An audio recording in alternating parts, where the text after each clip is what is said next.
Simply because you're saying Worldwide. something that their parents didn't believe. How many people do you know that call themselves religious that only believe what they believe is because their parents Mm, believe the same thing? And you know what I'm yeah. saying? Through culture. Yeah. Yeah. Mhm. They never question anything. All they ever hear is the same dude that's been preaching at this church for 50 years, and he has no motivation to go find anything new. Nobody, you're not gonna find a Sunday worshiping Christian church that teaches anything about Nephilim because that's from the Gnostic Gospels, Trebles. How dare you speak about the Gnostic Gospels? What? We can't accept that. And the whole time, these people that preach against, Catholicism is so evil, but yet you adhere to the most stringent of Bam. Catholic rules. Like you let the Pope dictate what your fucking doctrine is, but you want to tell That doesn't me, make you a Protestant. You're not protesting. Anyway, what you said right now is very important because I really had a question for you, Hank. Before that, I have to say this. God doesn't want, he wants full custody. He doesn't want fucking weekend visits, guys. That's all I'm saying. And I'm not Christian. I'm just saying. Look, but Hank, where in the Bible does it say that Lucifer was protecting God? And not because I want to challenge it, but because I want to learn it so that, I want to learn. I want to learn scripture in that area. Where does it say that Lucifer was actually protecting God? So then that was the whole premise of the conversation when Drew came in and he started saying that there had to be a yin and yang. There had to be a second half before Lucifer. There had to be an evil before him. I'm not challenging. Right. I want to learn. I don't know of anything that said, I'm just as ignorant, dude. Like I'm not the one to be book, chapter, and versing people because I don't know.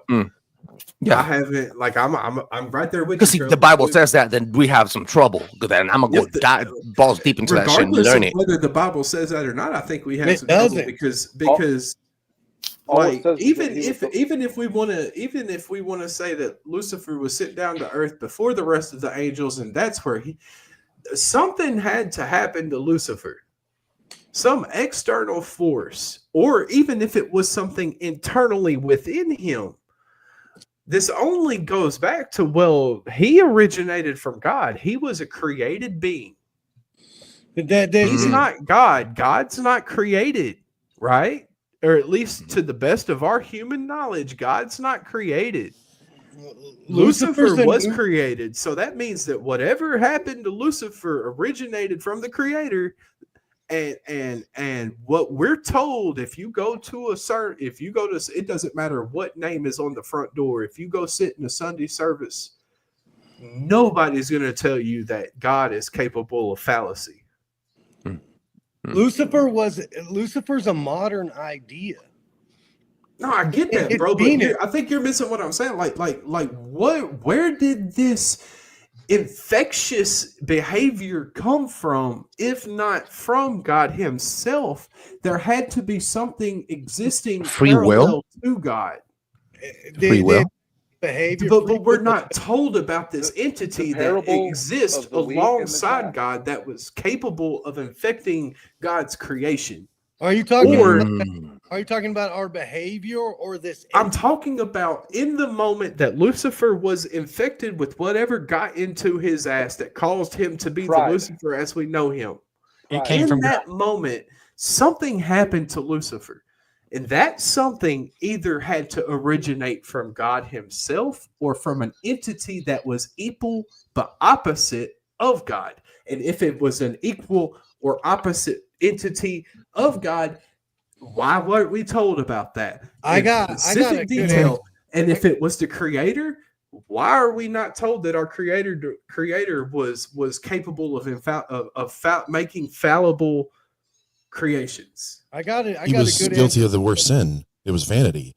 In fact, it's the worst sin, even according to King Solomon. Solomon writes disturbingly that everything you do is vanity. Everything. And the example of Lucifer is antithetical of that.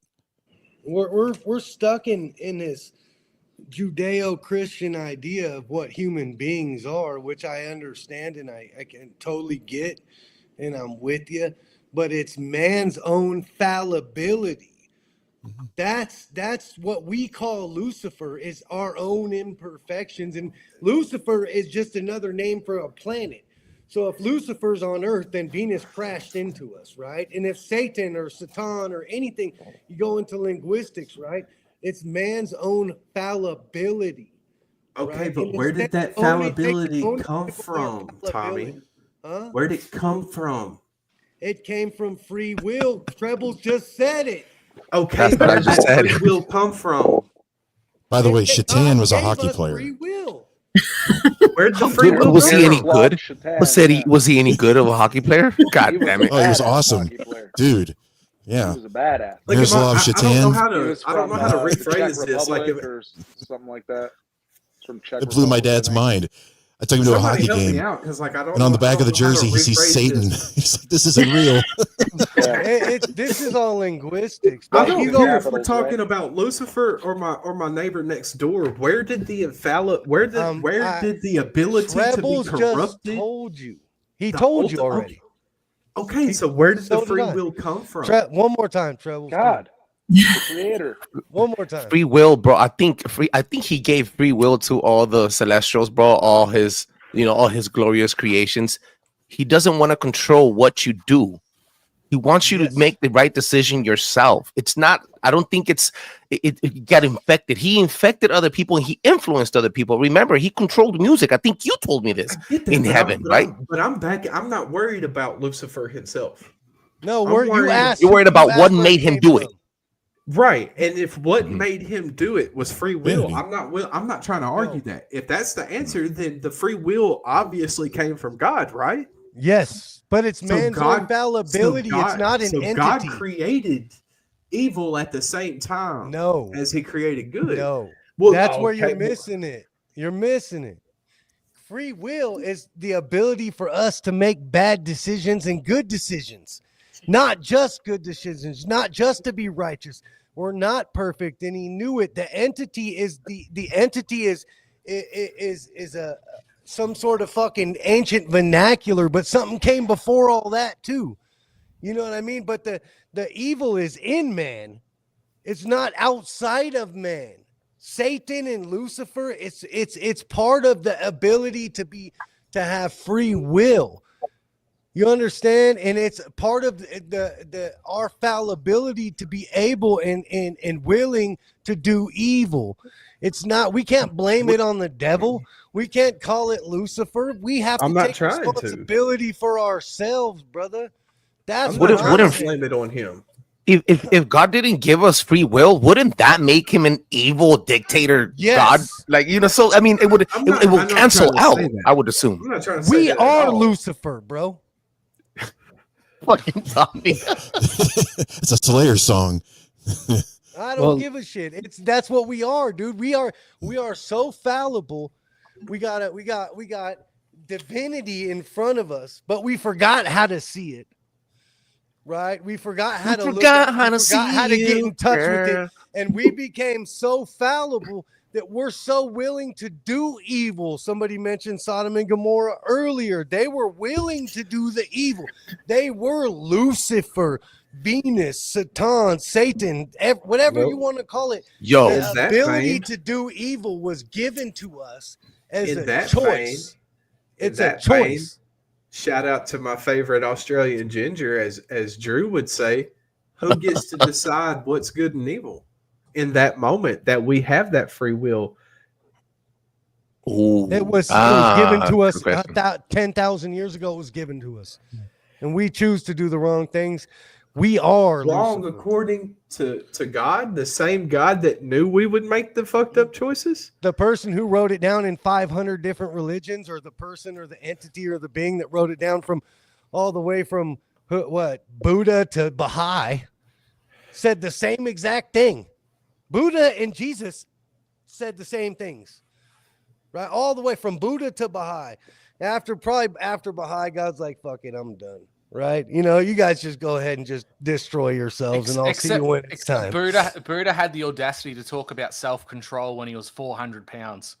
Well, And he fed himself to who said vultures. Buddha was 400 pounds? That sounds like that's Well, have blasphemy. you seen the Asian depictions of him? He's quite rotund. That's heresy. But you're a heretic. There was a three. blasphemer. So are you, Drew. You heretical blasphemers. Yo, that's fun. Look, yo, I'm not gonna lie though, but the people in Sodom and Gomorrah, bro, they seen those angels come down. Now, mind you, the angels in the Bible, they have weird forms, bro. So they came down. The angel came down to tell some dude, get out with your wife, get out of town because there's gonna be raining fire fucking balls, right? All right. Well, the people there saw his wife, didn't want the wife, saw him, didn't want him. They saw these creature angels and they wanted to do it with the angels, bro. Yeah. They were more focused Hang about on, hang fucking on. the angels But than having didn't sex the with humans. Didn't the They're angels? you motherfuckers right in Didn't the here. angels, upon entering Sodom and Gomorrah, didn't they assume the shape of beautiful men? Yes. Look at that part. Oh, That's man, what I dude, wanna thought. do it. That's what I thought. Sodomy, buddy. Yes, every time the also- angels Red nose appear, wings, there's a baby. reason Also- why the first words out of these angels' mouth is "be not afraid." It's because they're not humanoids. But And Lot in sent the out his instance- daughter first. In the instance sent of out his Sodom daughter. and Gomorrah, these angels assumed a humanoid figure, and that's what the daughters of Sodom and Gomorrah wanted to sleep with. So It the wasn't a Nephilim judgment, were those, children Hank. of them. Do you know what the ultimate judgment on Sodom and Gomorrah was, though, Hank? It wasn't the sin and the depravity that was going on within the walls at all times. The angels went in there disguised as people, and they tested the population. They asked for food. They begged. They were hungry. They asked for lodging. They asked for help from their common man, and everyone turned them away. That was the Oh, ultimate wow. judgment. That Yep. Find one. Sounds like downtown LA. Something like that, right? Drew? I It can't sounds feed like you, downtown LA for sure. But you Sounds can like come lay downtown down with LA, me bro. real quick. We got a back alley real quick, but I ain't got no bread for you. Thank God Skid Row and Sacramento ain't Gomorrah. like that. Yeah. Lucifer was a light bearer, by the way. I don't think there's ever any mention of him being the evil one or No. Satan. It says he fell, but he It was a was light in, bearer. in He was Revelation. a fallen star, but I don't know what that means. That's what Lucifer came from the King James version, and they replaced the Latin light bearer, which was the word for Venus, the planet Venus. And then that's where Lucifer came from in the King James version. Look it up. If you don't believe me, you can find it. I mean, it's simple. What's the brightest planet in the sky? Is it Venus? I think it is. It might be It Yeah, Venus. then is. that's probably where they got it from. I'm not sure if Yeah. that's what it But is. all the The cults light bearer worship was- Saturn. But they called and- Satan and- Satan, and then they Right. called him also the evil one. I just want to make that clear. They And never he's also named the great him. deceiver. They never named him until the King James version or the NIV. Oh shit! Well, Uh, it was Trebles. He also Trebles, it's led Ezekiel Jesus into the 28, 12, wilderness. 15. Of what, King 28, James or 12. NIV? Well, that was about King James, dude. That was about the king King of James. Tyre. Trebles, this is the Trebles, answer to your it's in- question before.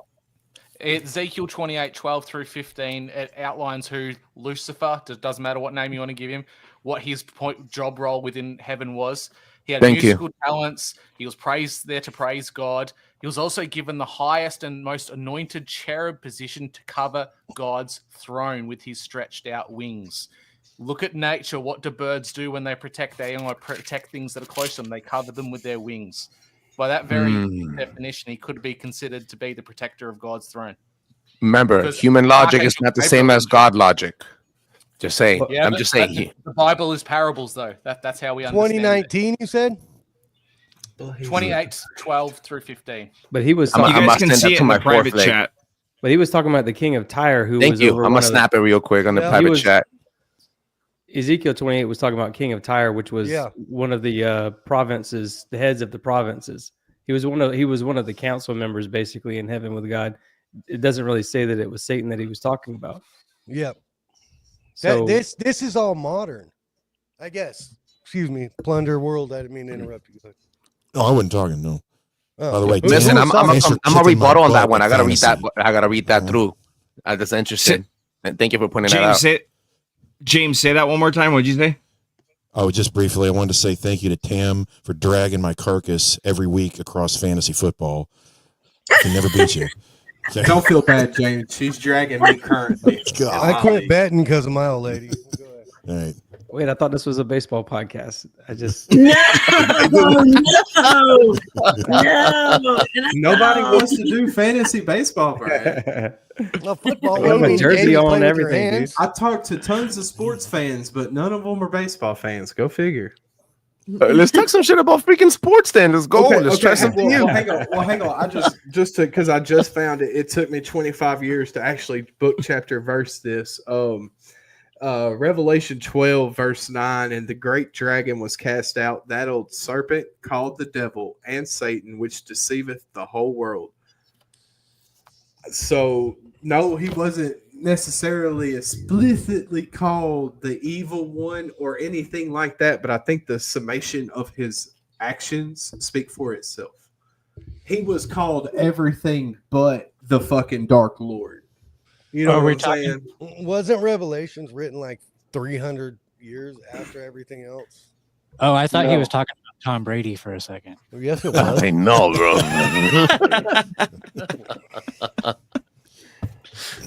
Going back to No, but- sports. Speaking of sports, we have a 14-3 game at the half. Notre Dame up on the Indiana Hoosiers in the first ever 12-team playoff game. There have been at least one interception by each side. It's been a pretty defensive game. It's cold as balls in South Bend, Indiana. Notre Dame at home putting up a 14 spot on Indiana. Looking like a good game, but I'm really excited to watch the NFL over the next couple of days. I am embarrassingly getting drugged by Mrs. Tam in my league. It's taken me 2 weeks to get 143 points. It took her 1 week to get 140. Josh Allen has exposed his nutsack, put them on my face, and said, "Suck my dick!" And He I has saved my ass. stand it.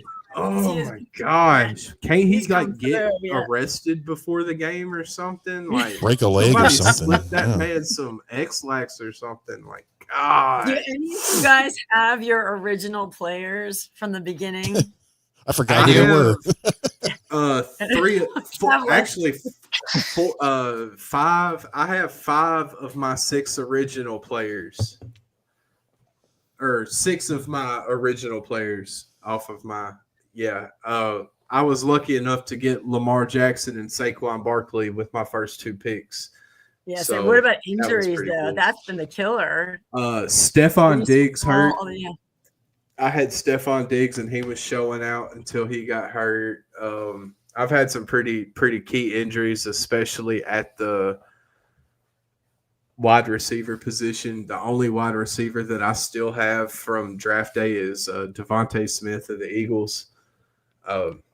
Really wish I would have took AJ Brown over Devontae Smith. Just being honest, but I gotta ask. Let me ask a brutal question. Wait, Kyle. Let me ask a brutal question. How many of you fuckers did I actually beat without changing a single thing? Didn't the computer pick your team? Wasn't it just Yeah. involved in game day and You draft day? used AI Catalyst, bro. Catalyst, you won 4 times. I got locked out week 2, and I have not made a single roster move since then. So I was just curious, like if I've actually beat anybody. You I was went going 4 to tease you and say, man, you don't need to let me win. I mean, come on. Catalyst. Right now, you were 4-10, and you were up on the rubber duckies. 114. Yeah, you're beating me right now. Oh, you're the rubber duckies. Yeah, I'm the rubber duckies. Oh wow, that would explain the P world. Duh. That's awesome. Yeah, Hey, I'm beating the Raiders too. Fuck yeah. You're projected to win this week over James. No way, that's for James. You can get in there and make changes, can't you? What's going on, man? I just too much going on, but I make a guarantee. Tomorrow, CJ Stroud is going to stuff 350 yards of turf right up the Chiefs' butt. Okay? I had CJ Stroud for a little bit. I didn't want to interrupt you guys' freaking sports talk, but I'm typing up with Rico from Talking Roosters podcast, and he's listening to us right now. So I told him, but he's still driving. I shout out to Rico, and then I told him, like, he goes like, dude, I enjoy watching it. It's a full house. I'm like, one dude has phone sex voice, right? And I'm like, who? Plunder, huh? He goes, James, bro, he goes, I swear to God, I'll be paying $3.99 US a minute listening to his voice. Oh yeah, I do like that. Say it again, Plunder. Try it, Plunder. Tonight, we're going to be having scrambled eggs on tortillas and we're going to follow it with some flan and some chocolate syrup. Don't and forget then that queso later, after I shower, Do the pilot, James. Do the pilot. the pilot. I'm not familiar with the pilot.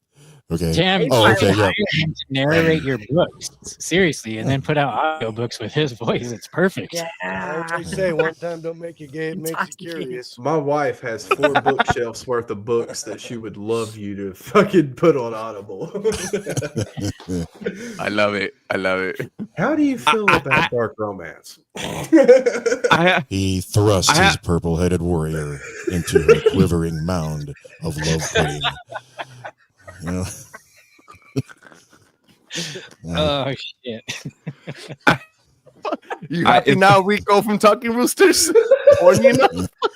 Yeah. Boy, Are you that gonna stay on the road? So I mean, that really got out of hand fast. That went south real quick. so Sorry. real quick. Thank you, Treble and James, for that. That was beautiful. That was amazing. On a serious note, I do have a question. Speaking of sports, right? We have we're creeping. Dude, have you been listening to serious. This is kind of conspiracy based. Who is going to win the Super Bowl? Do we have any predictions? 2 teams. The Bills. Send me the emblem. I'll tell you who's going to win. The Bills. Pfizer and Pepsi. If I had to put Lil money, Wayne. if I had to put money right now, I'd say Human the trafficking. Human trafficking. Who said that? Theo? Damn. That was deep, bro. HT for the win. Hey, so who's in the Super Bowl? Or we haven't even got there yet, huh? It's gonna We're be not no. there yet. There's Who's still it gonna 3 be? weeks of the regular season left. No, we already know that it. Who is the Beyonce It's commercial? It's going to be Beyonce an already Eagles told us Chiefs that. rematch. It's going to be Eagles and the Texans. It's not going to Texans be are the gonna Texans, win. bro. Texans are going to win. They're Bills. going to give Patrick Mahomes. That's the 3 Bill feet. colors. Those are the Bills. Oh, maybe it's the Bills. You see it different than The I Bills. see it. The It's the league Bills has then. literally It'll done be the the Bills. most. Travels, you know what I'm talking about. Every year, huh? Every Every year, and don't, it's on the low. Don't drop that. Don't drop that knowledge on any degenerate gamblers in the chat here, though. Hey, so Drew, you posted in the private chat, and this is something that I know nothing about, and I think this would be kind of fun to talk about. But you had said that there are 5 portals being opened by the Catholic Church, and there are also 5 hadron colliders in existence. What are y'all's thoughts on this? Well, seems like a perfect thing to turn on if they did want to access some kind of other dimension. You've got the ISR, which is the intersecting storage rings. You've got SBS, which is the super-proton synchrotron. You've got the Fermilab one. You've got one in Brookhaven, and then you've got the Large Hadron Collider. That's all 5. So if they're doing some kind of a messianic type of ritual at the Catholic Church in the Vatican, and they turn those things on at the same time, it actually mirrors what Islamic scripture talks about in the Quran. In the Quran, the war of Gog and Magog isn't between 2 nation states. Yes. Gog and Magog are creatures from another dimension that come through portals to destroy mankind. Yep. That means Do not forget that the winter solstice is coming in hot too. Sounds like Also, Drew's confused. I noticed here in Carson City, and then I mentioned it to a buddy in the Bay Area, and he said that he noticed 2 off of the freeway, and they just put there's this roundabout in Carson City, and they just put up this big fucking circle thing for no fucking reason right in the middle of the roundabout. In right the down. Bay? No, in the Bay, my buddy Miraculous told me about 2 of them that they put up. And then there's one right here in Carson City, right by where the train station is. Oh yeah, that's ridiculous. They put one in the Bay Area, and what they put it in fucking right in between Berkeley and Oakland or something. Well, that's like his stomping grounds is Oakland. Berkeley but and yeah, Richmond on the 80. there's probably more. I'm just saying, if they're opening up these 5 major ones, why are they open? Like, what is up with these circles that they're putting? Like, I'd say maybe 25 feet tall. Like, what's the purpose of these things? I got They don't- that. They I got don't an look answer to cool. that. There's no art purpose. I don't see what the purpose is. It's Yeah, it's, Brad. it's to trap magnetic energy so they can allow things to come through portals, basically. Damn. It's Even kind of like on a TV specific land. shows, there was a show. It's like a Masked Singer, which already masked Singer, and they have the people coming out through that mouth. Remember the Travis? What was that? Who was that guy? That Travis Scott. Scott. Yeah, remember it had that face with the Astroworld. big mouth open. They're doing the same thing, like on those runways. The people come through that same type of mouth with the face. It's creepy. Magnetic energy can allow for plasma to come into reality, basically. So anything so plasma exists all around us. They can form into complex plasmas, and they kind of fly around like the jellyfish UFO, and then they hit a magnetic vortex of energy, which comes from telluric currents that come from the Earth, essentially. There's kind of like electric currents that spin up magnetic energy in certain pockets of Earth. And once these like complex plasmas hit this magnetic field, these things can come in. They basically form into little orbs, little plasmoids, and then they become ball lightning. And then those ball lightnings then turn into some of the stuff that we've been seeing in the sky lately. So It's almost like the defibrillator that gives life to them in a sense, right? yeah, well, we are, again, we're electromagnetic beings, and Yes. what binds us is electric and magnetic fields, and it's the yin and the yang, like I mentioned earlier. So Have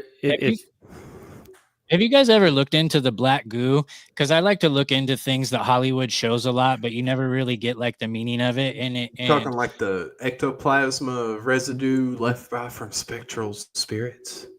no, I'm Self-assembling talking about nanotechnology. it looks like a thick version of oil. The first time I noticed it depicted was in Fern Gully, and then you see an opening of the not haunted hotel, American Horror, whatever that shit is, American Horror Story. They show it a lot. The X-Files. X-Files was big, yeah. And if you start going, you see it, and it's in commercials and all kinds of shit, and it's its own life form. yeah, that's what plasma is, dude. That's what they're depicting is like Yes. these complex plasmas forming into plasmoids after they've hit these magnetic fields, and they kind of like form a self-unifying putty. They're constantly trying to connect, and that's why when you see some of these orbs, they're just like spinning, and it almost looks like liquid coming apart and coming back together, and then eventually they spin enough into a toroid or a donut shape, which is basically the flower of life if you're looking at it from the top view, and then it becomes this electromagnetic ball of energy that creates its own magnetic field, which becomes ball lightning or orbs. And then these orbs can then attach themselves onto the available ions to form into something. And so like if there's putrefied ions of a dead animal around, they're going to form into some sort of a cryptid. Or if there's metamaterials in the sky, they're going to form into some form of metallic craft. So do you think these plasmoids have anything to do with the disappearance of Malaysian Flight 370? I don't know if I've asked you this when we spoke before. No, you last time we talked, you said you wanted to talk about that, though. I think that's possible for sure. It's just like a magnetic, and that's what that movie Triangle was about that I mentioned earlier. Because like, you know, there's that, like I do remember mentioning that there's the infamous video of MH370 flying through the clouds. The 3 spheroid objects circle the cockpit. Of blink of light happens, the plane disappears. Now, could that be AI? Sure. I thought that video was proven to be like manipulated in After Effects. Yeah, there's a guy that came forward with stock footage of clouds that was his intellectual property. Okay, and it lined up perfectly. I was unaware of that. Yeah, it was a stock photo with a transfer mode. Yeah. What's the guy's name? Forbes. is the guy that's pushing this whole orbs thing. Oh yeah, MH he'll pay you like $1 million to just debunk it. Is he Yeah, the yeah. same one This that guy- was this on guy that has- documentary that I think it's either on Netflix or it's on Amazon or HBO or somewhere? The big documentary about MH370 that made it to the streaming services. Well, I don't know, but this guy, not saying he is by any amount, but the people he surrounds himself have connections with the Department of Energy in the United States. That's all I'm going to say. Yeah, Department of Energy, Department of Interior, like there's a bunch of departments that basically govern all this stuff that I'm talking about. It's one of those are the most important appointments that people just kind of overlook. And if you look at Trump's appointment list, it's usually like the last ones on the list, but they're the ones who hold the secrets to like the national forests and all these different places. So it's funny you mentioned these national forests. Do you think these are? It seems like there's a lot of unexplained activity connected to national forests, federal preserved You mean land. like missing 411 cases and shit like Yeah, that? missing 411, whether it be that or cryptids Illegal or marijuana aliens. cultivation. There's a never-ending stream of activity, whether it be aliens, cryptids, or missing people, that's constantly tied to state parks and national forests and stuff like that. So what do you I think those people are getting killed. They're getting killed by cartel members that are growing drugs in national parks. You can get online right now and just search for like park warning, trash tubing. And right now in California, I know for sure there are warnings. Like if you see trash, if you see tubing, if you see any activity of like horticulture, leave the area immediately because they will kill you.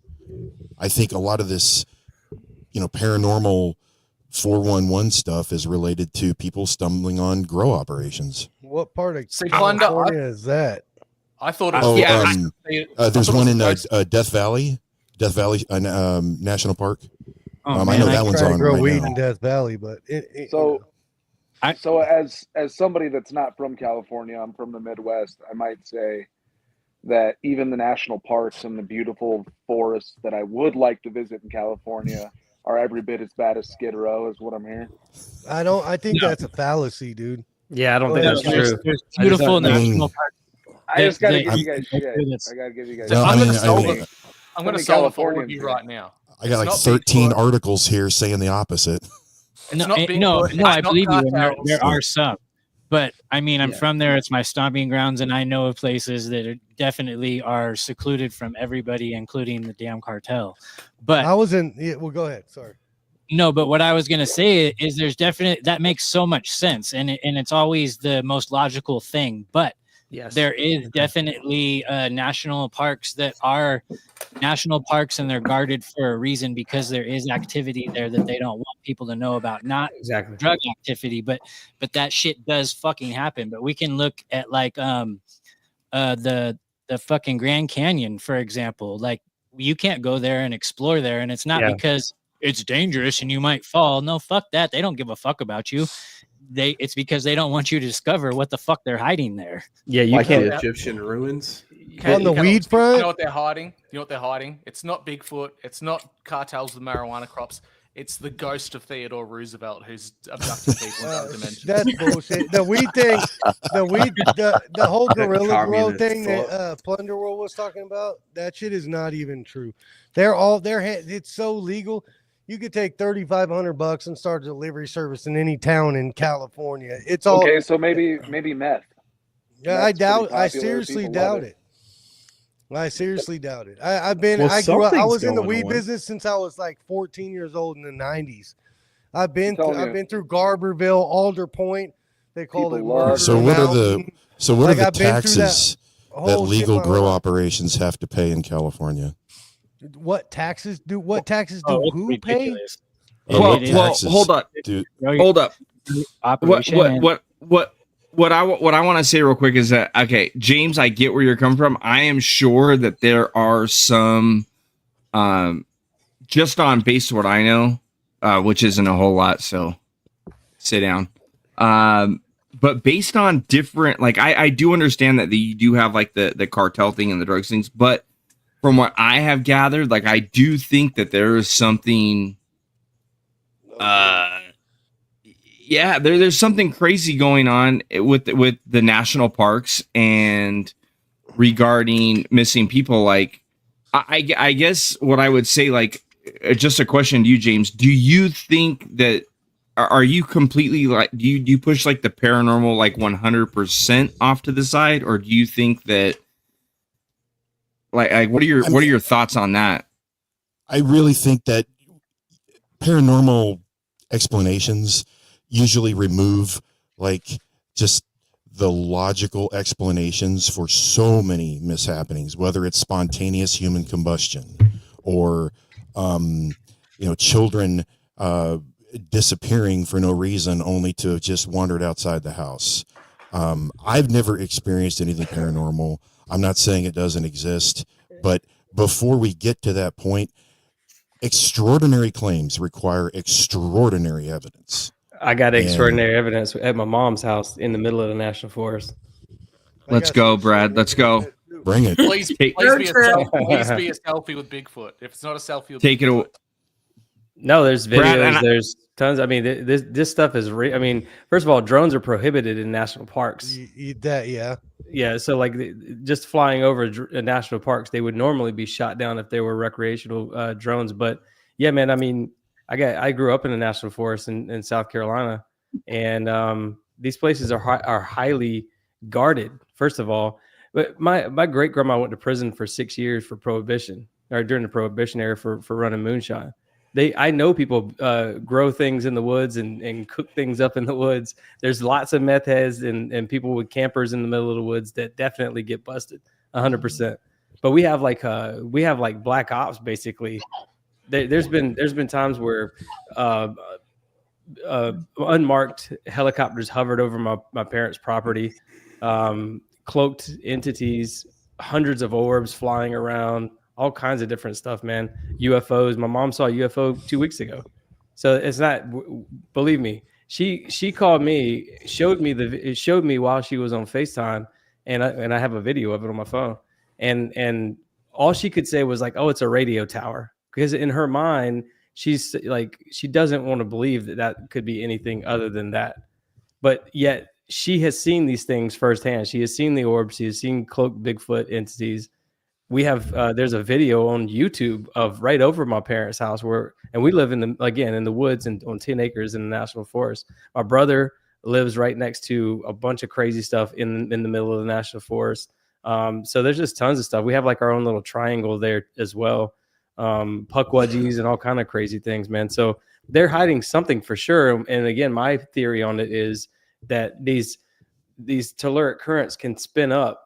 They can basically come out of streams and mountains. I mean, streams and volcanoes and fissures and fault lines and things like that. So they're earth energies they're electric currents that flow out of the earth, and they kind of come out of these different cracks and things. And oh, by the way, everything I'm talking about is right on top of a stream, a bunch of different streams. The whole area is just loaded with streams and swamps. It's basically where the movie The Patriot was about with Mel Gibson. That was like my area. That's where I'm from. And so, but again, all that stuff, man, it's 100% real. It's really happening. Farmers Market. Market. What was that called? Hang on. How in the fuck did you just say that you have puck wedgies at your house and then skip over it and keep talking like you didn't just fucking say that? Well, there's people who have seen them. I haven't seen any of the stuff I'm talking about. My grandma, my mom, my dad, my nephews, my nieces, my cousins, my aunts, my brothers, everybody has seen things except for me. What the fuck is a puckwudgie? It's a tiny little creature. Little 3 foot. Hashtag look it up. Like Homo florensis, little hobbit people. It's pretty clear that they've roped off these lands for a very specific reason. And I think just because, like I said, the magnetic energies are higher in these areas, and there's tons of orbs, man. Just, I mean, you can go into, if any of you guys want to come to South Carolina, we can go park down one of these roads at night. We could just sit there and they'll fly right up to you. That's how prevalent they are. That's not a I've heard of theory. a No, we're meth head or anything. You know what I mean?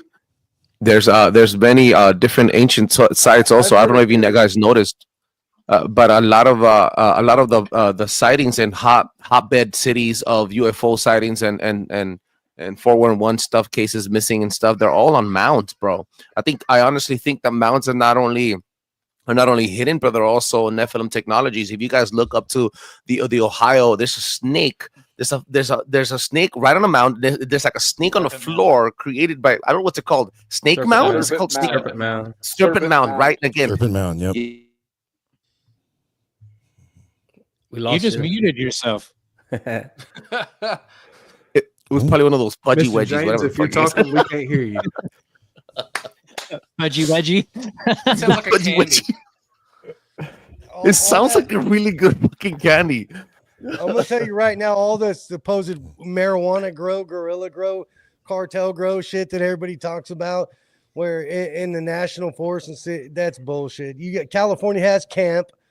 I've been through all those places. I've sold millions of pounds of weed, and I'm telling you that there's Damn. weird ass shit going on in those fucking places. Weird. are Have shit. any of you Somewhere guys heard the during theory?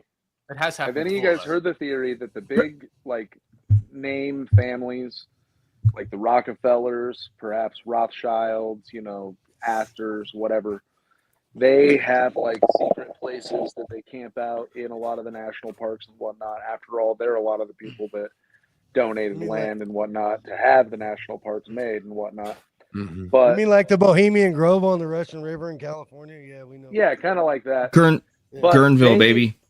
But Yep. young men proving themselves from these families and these lineages will go out in national parks and they'll hunt people and shit. Prove Yeah. themselves. Theo, we take our kids out for a fishing trip on the weekend, and your son would Right. catch a trout, and they go and eat a baby. You're Similar, done but with- different. You're done with prep school, son. Now you got to fucking kill somebody. Yeah, Hunger well, Games, right? I don't know if it's like that, but You ever seen Mr. That's one James, theory if you out can there. hear us, if you're talking, we can't hear you. Oh no, I'm not talking. I'm just showing. Oh, okay. I'm just showing some Yeah. articles. if you guys watch Truman Show again, the movie, you remember when he goes into the plane to the travel agent, and the travel agent was trying to convince him not to travel and stuff like that. There was Yep. pictures on the wall with planes getting struck by lightning and all these other things. That's what I think that kind of stuff right there is. I know it happens for sure. Again, I'm not blind to it. Obviously, it happens in the national forest where I grew up as well, but I don't think it's as prevalent, like y'all have said. So some of y'all said that I, just a few stories here and there can make it look like I did public relations in the Air Force. Public relations is essentially putting out these kind of stories. We literally Right. did this in the military. That was can my part of my job. you To can put out grow stuff like this. you can grow 1,000 pounds in a house and rent every house in the neighborhood if you got the kind of money. They don't need to gorilla grow anymore. That stuff is old. Those things are from the early 2000s. You got a great voice, Plunder. By the way, your voice is amazing, dude. I need a shave. I'm looking kind of scraggly. You, I gotta you get, are maybe if I get closer on the mic too. at center stage right now. Oh, Sorry, I was showing some articles off. Took it over. oh. Hi, Hank. By That's the not way, what we need. Hank, That's up near not what you, we need at all. Hank, up in Arkansas near you, isn't there a Rockefeller Mountain up there somewhere, or the center or something in the mountains, something in the national forest? It wouldn't surprise me. I know that in the Ozark Mountains, right on the Missouri border, which would be northwest Arkansas, in the not quite Fayetteville, but in between Fayetteville and Mountain View, I think it is. There's it's more on the Missouri side of the border than it is Arkansas, but there is an underground complex. You've probably That's seen, Subtropolis. Yeah. yeah. I got a you've probably- mailman in Arkansas to say hi to, by the way. Hey, thanks for stealing that package, buddy. Hopefully your house didn't catch on fire. Anyway, hate that shit, dude. But you've probably seen videos of it at one point in time or another. It's literally a never-ending warehouse, basically, underneath a mountain, underneath the Ozark mountain range, and every single day that there's Trebles, you getting out of here, baby? I gotta go be a dad. So hey, thank you for plug having your me, shit, yo. dude. Oh yeah, absolutely. Check us out at paranoidradio.com. Do not forget to check us out and drop a 5-star review on Apple Podcast. That allows other people to enjoy the show as much as I enjoy making it. Peace out, guys. Thank you so much for having me. Hank, I love you guys. Peace out. We love you, Trebles. Merry Christmas. Love you, brother.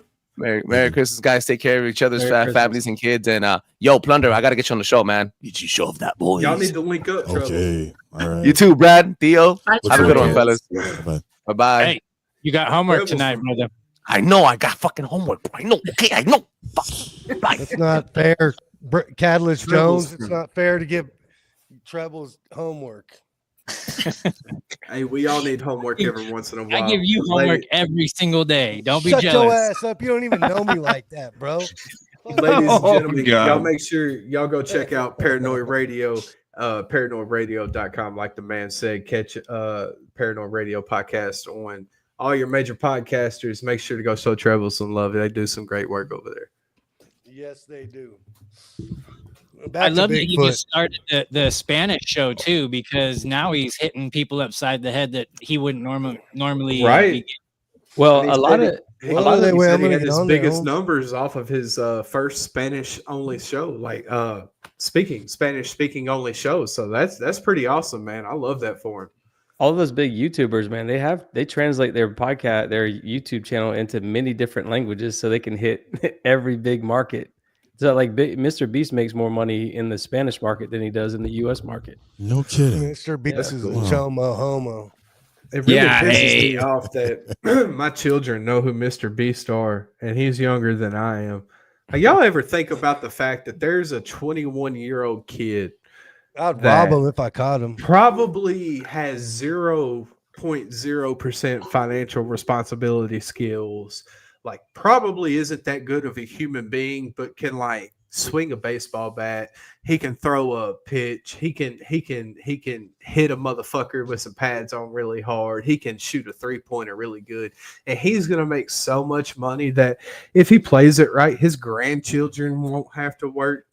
Like, that really pisses me off because, like, at 34, I'm athletically Busting your ass. outdated. I know you got It's so 9 much fun to millimeter, watch. Hank. If I was in sports at 34, I'm getting called grandpa, and that's gonna piss me the fuck off because my baby just turned 14 and I'm freaking out. Hey, But- Hank, but- I But remember watching there's this. there's a 16-year-old from the fucking Dominican Republic just got signed by the Astros. Yeah, I'm sure he's 16 too. Sure. Yeah, we know all about that. 35. Yeah. But don't Thighs the that size shit of tree piss you trunks. off when you could sit there and think about, man, I was playing baseball like that. But guys, that was something I did up until I was in the 9th grade, and I faced my high school that I went to. The 9th grade baseball team would play the high school baseball team. The two were not the same. High school, like in my school, the 9th grade was a high school class. Like, you were in high school if you were in the 9th grade. You were a freshman, but you were not varsity. You were junior varsity. And the red and gray game, they called it, because our school colors were red and gray. And it was my turn. I just made it into 9th grade baseball. I'm an outfielder. I got a cannon of an arm. Like, I can throw this son of a bitch from the wall to home plate with a crow step. No problem. I was a decent bat at best. Like, I was a defensive first player. And that was cool because you could stick me in the outfield. I could play any position. Got it. So it's the red and gray game, and I'm facing a senior who was pitching 92 Ugh. in high school. This son of a bitch was throwing 92, and I'm 5'8", 95 pounds soaking wet, and I'm seeing 92 inside and up. I'm begging coach to take me out. Oh my God. Like, oh, that was the scariest shit. And like, dude, Is he still playing? No, he did. He never made it to the league. But the fact was, dude, that was some scary shit. That saxophone didn't hit as hard as that baseball did. That Oh, I bet. saxophone didn't hit me as hard. I got hit in football practice one time, my 9th grade year. I woke up the next morning and the imprint of the jersey was still on my arm. Damn, I bro. didn't go back to football practice. The saxophone didn't hit as hard as that fella that I was in school with. I was a band student. And I'm not ashamed of it. Like, I love the fact that I can play the saxophone. Hell, my baby girl that just turned 14, she can play the saxophone and the clarinet. Like, literally 3 days ago, she came home and said, my band director said I can play the clarinet now. And today she's playing fucking Seven Nation Army. Hell yeah. I'm like, what the fuck? Where the fuck did this come from? Because I couldn't do that shit. I tried to play the clarinet. That shit was hard. You got to blow hard, dude. Dude, a lot harder than you got to blow on a saxophone, apparently. But like, I look back now and I was like, man, if I would have had my daddy in my life to tell me to just nut the fuck up and swing the bat, I probably would have made a few $1 million in my day, man. Like, I probably could have went somewhere because I had my high school coach was interested in teaching me how to pitch because a left-handed pitcher in high school is a fucking valuable thing to have because, you know, it's the left-handers have the advantage. They tell you is what they tell you. But, and I'm not blaming it on the lack of a father figure in my life at that time. But when my mom said I had to see a commitment out, I knew that really didn't mean I had to see a commitment out because what was my mom going to do? Whoop me? That shit stopped hurting 5 years ago. And I'm 16. You know what I'm saying? So I did it to myself and I get that. But I'm looking back now. I'm like, God damn, if I would have just had like, coach, you couldn't have kicked me in the ass a little harder and been like, dude, you could be really good and change your whole family's life. But no, you wanted to be a bitch. Hey, man, there's this meme. There's this meme that a buddy of mine told me about today, and it really sticks out. And it's there's no sense in pondering shoulda, woulda, coulda, because if it should have, it would have. Yeah, I know that now. Like, I fully get that, Catalyst. Like, I'm completely... Honestly, if I could go back in time and have a chance at a do-over, I'd probably still choose to end up where I'm at today because I couldn't imagine my life without my kids, without my wife, knowing what I know. And like, there's a lot of golden opportunities in my life that now not all were just handed to me. I had to work hard for a lot of the opportunities I encountered in life, but I pissed every single one of them down the drain. Like, for real, dude, I can't imagine how I end up this blessed as I am because Lord knows I don't deserve it. If we're being honest, Catalyst. Hey, you and me both, brother. Like, you know what I'm saying? Like, to be I'm an open here, book. Everybody knows my ups and downs. Like, this is crazy, man. If you would have told me 5 years ago, before I met, 6 years ago, 6.5 years ago, excuse 6.5 years ago, if you'd have told me that today I'd be married with a family and talking to people from across the world about, you know, all this shit, and like, I'd have told you you're fucking nuts. I'd have told you I didn't even know what a podcast was 6.5 years ago.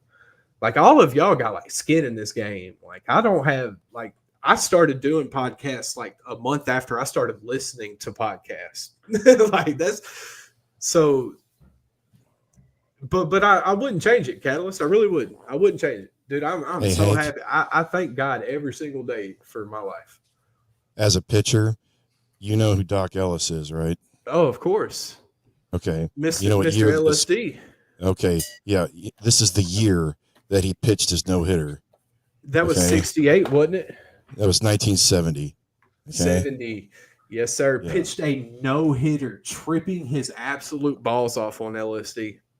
Y'all remember what I talked about earlier, how like it feels like timing when you do some of these shows and things like that. Well, I just did an episode with Paranoid American who has conspiracy cards. Is Yep. is that Plunder World? Is that your Show card? your shirt, Hank. Yes. Right? Show your shirt again. Yeah. Brad, if my latest episode is interviewing Mr. James, he has a really amazing trading card set that would probably be labeled conspiracy trading cards, but it's really not conspiracy because every single fucking thing's factual. It's true history. Yeah, dude, it is. Catalyst was there. Me, Kyle, and Catalyst interviewed him last Friday, and it was amazing. I highly advise anybody interested to go listen to that. Wait till Catalyst. Have you put it out on your end yet? No, bro, I'm like 5 episodes behind. I was supposed to put one out before I came on here, but it took me like 4 hours to make the song for my new sponsor. But what I was going to say, Brad, is his trading cards is nothing like what Paranoid American's doing. You're going to have to go like what Hank was saying, go check out that episode. Like, because that's what I thought too. I was like, oh man, somebody's already doing that. And then when I heard what he's doing, I was like, oh, this is not even the same category. Yeah, no. Well, the reason I mentioned that with Paranoid American, because we were talking about how I have a huge baseball card collection as well. And I usually collect just like strange baseball cards, things that are just off the wall art cards. And I mentioned this guy named Alex Pardee that. What you know about that, Brad?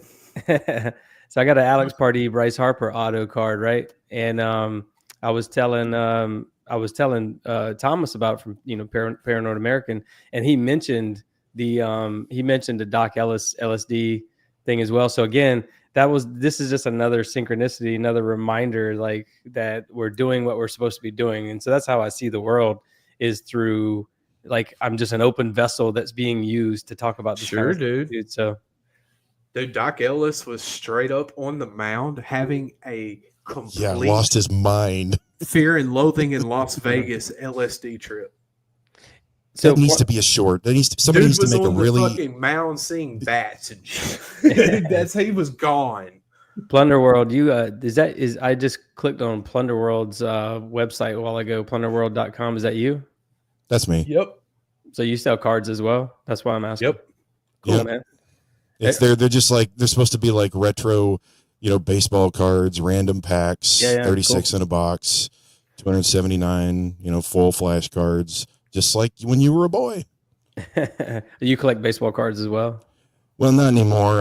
I kind of grown past it. Plus, we lost everything in a fire a couple years ago, and the only thing I collect now is like just kind of like you. I collect really weird stuff, like things that it's not ever going to be worth anything, but well, I don't know. It might be. This card there's a card that's floating behind me. It's a puck wedgie card, by the way. Okay. That's what keeps spinning around. Okay. Yeah. That's levitating. No. That's magnetic energy levitating that thing.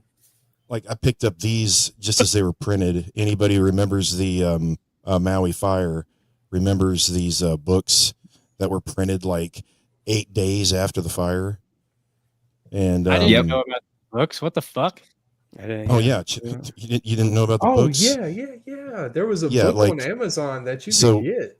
Yeah, these are the ones. There's 2 of them, and the fire happened on August 8th. But if you get the book and you look at the print date on the bottom, it says August 17th. And you're selling those, or you just? Oh no! I bought those because I knew those were not going to last. Yeah, no, I immediately downloaded a bunch of photos from that event, from the Maui fires. Have you guys seen Hibbler's what is it, Maui in 15 or something like that? Yep. What's it called? Yeah. I think you nailed it, Catalyst. Yeah, dude, that breakdown is phenomenal, and in 15 minutes, like. I wish he would do a revise now, though, now that some of the stuff has come about. And what really pisses me off is, where are all those kids? Nobody's talking about it. Right. They're gone. And nobody's talking about it anymore. It was just in everybody's mind one day, and then boom, next news fucking cycle started the next day, out of people's minds. Oh, Donald Trump is shot. Whatever the fucking whirlwind is that they're shoving down our throat for the fucking day, so that we're bombarded with so much shit all at once that we don't know what left from right is anymore. Well, they were saying during the Tyson fight, what was going on behind the scenes was they had failed a 3rd audit from the Pentagon or something like that. And that was swept right under the rug. 7th straight. Yeah. But they didn't even have to sweep it under the rug. They could have blatantly said it to the American public on nightly news, and then Like, said yeah, that Rumsfeld did on September 10th, right? Right. 2001, the day before, and then nothing. We got Yeah, and then- UFOs flying everywhere, and we're just calling them drones. Like it's funny that they can just change the narrative of whatever they want, man. That's all it is to it. You think We're they're all taking along What- for a ride, dude. What do you guys think this is a precursor to? Something fake and gay.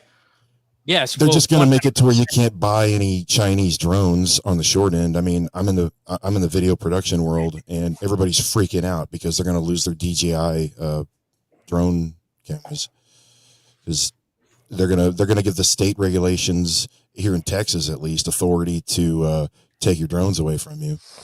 That's on the More short end. control, right? More control, more oversight. Well, there's there was a year ago, there was some news in the video drone industry where a Google executive invested in some manufacturing companies here locally in the States. And part of getting their product to mass market is to eliminate competition.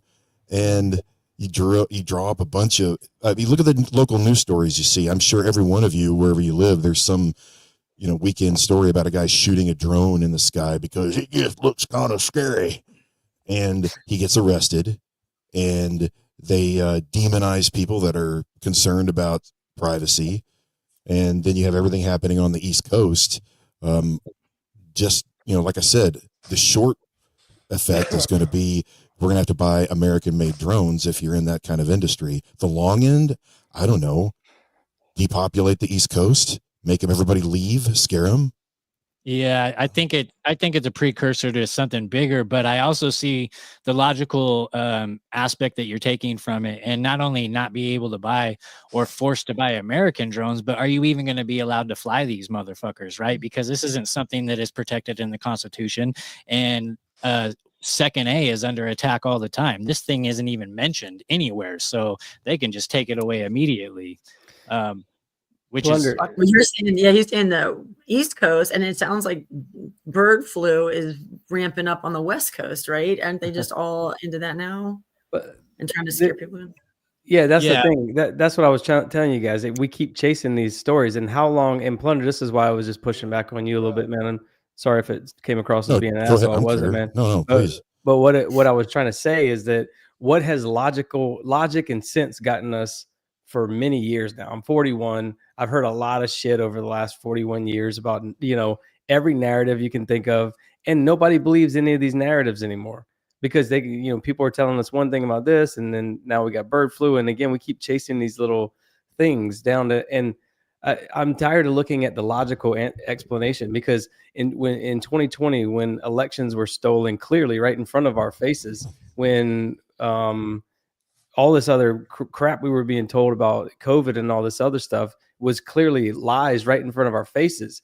It made me like step back even further and take myself away from get away from my unconscious mind and look more clearly at things and go, okay, there has to be something bigger and greater going on here that they're distracting us from. We keep moving now. We've moved down to a bunch of different topics, but it's always right in front of us. It's always the supernatural. It's always the paranormal. That's why my mind is always going to the supernatural paranormal, because if they're making everybody go this way, then they have to be showing us something. I mean, they have to be hiding something from us over here. And I agree with you. We never look that way. We always look like, oh, it's the logic, and we'll keep chasing those it's the carrot and the stick thing, right? It's like, did you see the South Park where they said, "Oh, climate change is coming," and everyone starts running this way, global warming. Right, They start running. Yeah. That's what it is, dude. Yeah, Brad, I agree with you. Maybe I should articulate that better. What I'm getting at is that I do believe that there are what we call supernatural elements manipulating society. My point is that I think if you look at it from the mindset of it has its own internal logic. Case in point, Edward Bernays. He came up with the idea of repetition 3 times. Okay. And you saw that in COVID. You saw that in the elections. Everything's safe and effective. And you just repeat that mantra enough, and you have brainwashed a lot of people that just believe the authorities. Now, that there is a supernatural element to it, but that's based on manipulating entire populations through psychology and infantilization and appeal to authority. So that is a form of sorcery, but it can be broken down logically. Well, we live in this 1%, this little tiny sliver of visible light on the spectrum, on the electromagnetic spectrum. There's 99% of the unknown universe around us that's imperceptible to us. And so we continue to chase these narratives within this little small frame of our understanding. Oh, it must be this, it must be that, when literally the overwhelming amount of evidence points to something beyond us, clearly beyond us, 99% beyond us. And so that's literally when we talk, when our voices, when we're communicating right now, where does it go? It's not flying around us right now. Where does it go? It goes into the radio waves, the unseen radio waves of the electromagnetic spectrum. Our voices, when they vibrate, they're not vibrating around us right now, because radio waves travel way slower at a frequency that's very slow, very low, so slow, in fact, that we can't see it. So it literally goes outside, beyond our understanding, our perception of what we know as reality in this 1% visible spectrum of light, which is God's light that we're in. It goes into that 99% and then comes back on the other end through microphones, through electronics, through technology, whatever. And so it literally passes through the spiritual world. And so when we talk, when we say anything, we're casting spells. When we are broadcasting these messages across the air, we're casting spells with the words we say. And so we always have to be very careful with that, because you're right. When you repeat things enough, it becomes truth. More than that, programming, and their channel. You change channels, they're channeling all that. Yeah, the word magic, smack. Our thoughts are vibrations. Our thoughts are literal vibrations, and vibrations is what make up matter, is what materializes things. We are vibration. We're everything that we're made of is vibration and sound and frequency. And that is what they're trying to do, is put that into our minds. That way we can manifest a reality. We can make that materialize into this reality. So I think they've just been planting flags the whole time. I think when you look at what's happened with Ukraine and the warfare of drones there, they've scared the shit out of people for so long of drones. What you're probably going to see over the next few months or years is drones, domestic drones, being used in terrorist attacks, lo and behold, by Muslims, that'll justify more incursions into the Middle East. That's lightweight bullshit. Tommy, you've been throwing so much bullshit in this space, mate. Come on. Come on. I'm full of it, dude. And I'll fucking sell you a whole bunch of it. How much you want to buy, bro? I'll get you a whole fucking ton of bullshit over there. But do we design our own reality, or does God design it for us, Drew? Well, we're the cartographers. I'm sorry. I'm taking the floor from Drew. Go ahead, buddy. Here's your question. Who designs our reality? Is it predetermined? Tommy, that's not what I'm talking about. Tommy, what I'm talking about is based logical reasoning in this. They've been planting flags. They've been pre-programming the population to be fearful of drones. Drones are now in the sky. They also, at the same time, was it Lucifer that planted those flags? It's not what I'm talking about, Tommy. Let's just talk about the geopolitical implications of this. What we're talking about now is there's a subversive tactic going on now where they're trying to scare Westerners of Muslims again. We're seeing this. We just saw a terrorist attack in Germany this morning in which a van drove through a whole Christmas market. They're paving the way for the West versus Islam again. And now if Islamist extremists are using drones with C4 to blow up random places in the West, that's going to be a great catalyst to have intervention in the Middle East again. See, that's totally new. That's totally new in this conversation. We can take away the spiritual aspects of things and look at the basic human understanding of what's going on. Could there be influence of that? Absolutely, because there's a certain nation state, I'd say, is behind all of this, and they are entirely behind the spiritual side of this. We can, dude. I think you started it off you're talking about God and evil spirits. Now you're coming to this point where it's the evil Islamists or the globalist families, the Rothschilds and the Wikipedias or whatever the fuck their names are, right? And now you're going. Well, all of now this you're going into the evil Islamists, but you have to either stand on one thing or stand on the other. Is it man or God, bro? Do you know how it was God earlier? Now it's man. I've been listening just because you don't think I've been listening. I've been listening. Tommy, I don't think you have the comprehension or the IQ to understand Lucifer these conversations, earlier, brother. and now it's the evil Islamists, bro. Come on. I didn't say evil Islamists. I said they're setting up the stage for evil Islamists. Who's they? Is it Lucifer? Israel, brother. Israel. Hold up. Go ahead, Kyle. Play that shit. Well, this is exactly what I'm saying. That's my point. They have a stake in our tails. On that, but he's been talking about God, then the evil Islamists. Now it's Israel. I mean, either you're a man of faith, you're a man, or you're a man of just everything, bro. Pick one. Brother, the world is nuanced. It's more than just you don't pigeonhole. Questions don't have clear answers. You're clowning America. We beat your ass with muskets a long time ago. You know what I mean? I'm Australian. I'm not British. Come on. I don't give a shit where you're from, but I've been listening to this thing. Tommy, bro. Like Googling while you're talking. I'm like, this fool is fucking so confused. I'm You've Google. been I'm using all Google. Hang on. You've been. I don't using give Google. a fuck, bro. What I'm using. I'll use DuckDuckGo. And you know what I'm saying? I'll use your girlfriend. I ain't shit. I'm saying pick your poison, bro. Pick your poison. You hit it on the head. You hit it on the head. The Zionist bullshit. You hit it on the head. Tommy, you want someone to completely pigeonhole themselves into one secular way of thinking instead of looking I want at the you to nuanced pick world. your fucking poison, bro. Exactly, you're pigeonholing people's ideas into one singular place. Is it Lucifer? The world is is it the world. The Jews? Is it America? Tommy, is it the Brits? bro. Is it Canada? Pick one of them motherfuckers. Canada. And we can go from there, bro. Come on. Just pick one of them. Don't bring Canada into this. Well, again, this is my point. Canadians are controlling the fucking planet, and they're calling bro. Lucifer with all their fucking Luciferian dreaming and sending it to Israel so they can blame the Islamists and they can blow up the planet.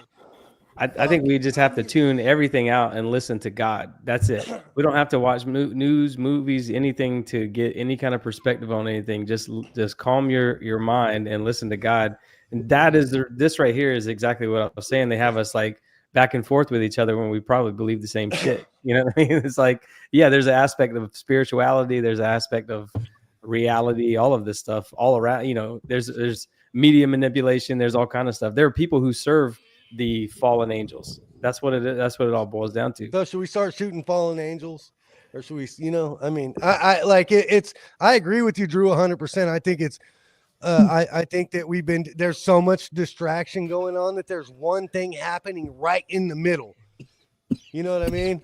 So I agree. Well, Brad I believe this is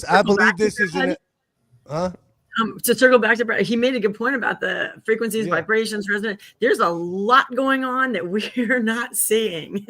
That's what sent me down the rabbit hole, because Drew was arguing with him about vibration. That's true. We can design our own reality and dictate our own reality, or it's predetermined by God, or Lucifer sent to fuck us up. I mean, which one? Why is it a either or? Like the world isn't black and white, Tommy. It's in shades. Listen to you, dude. I was listening to you talk. I don't think you were. I was that, or you don't have the cognitive ability to understand. It might have been me. I don't know. No, I'm that evil secret society motherfucker. That, you know what I'm saying? Like, that's me. I'm one. Apparently. Well, there is a thought experiment that anybody can do, and I mean, just take any major. Like, okay, a couple of years ago, Chevrolet had a series of commercials that infuriated me. What they would do is they would bring in a bunch of normal, average people and show them their new model of the Chevy Blazer that's coming back. And did they talk about the performance? Did they talk about the engine? No. All these millennials are just going, oh, it looks great. Oh, I can't wait to be seen in that. I got to tell all my friends. Now, it turns your brain into pudding, but that's not the point.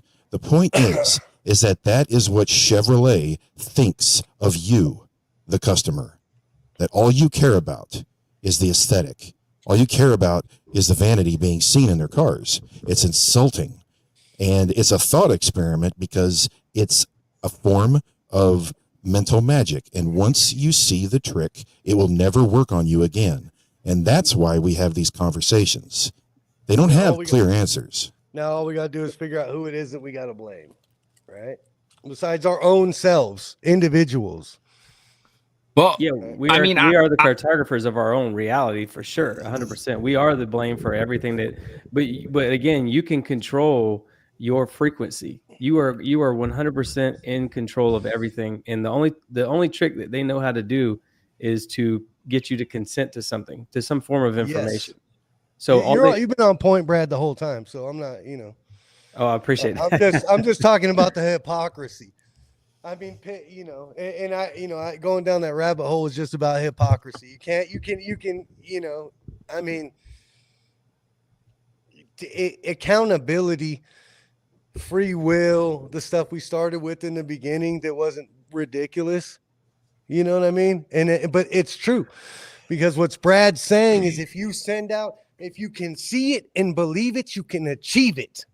If you can paint a picture in your mind of what your future is going to look like, the vibrations, you can design your reality.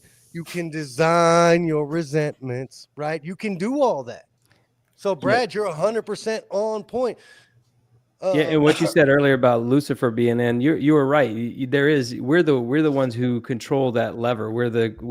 We control the thermostat or the temperature or the tuning dial on the old radio stations that used to have to turn. We're the ones who set that. So if you set it low, yes. I grew up in trailer parks and ghettos and low income apartments and things like that as well. Me too.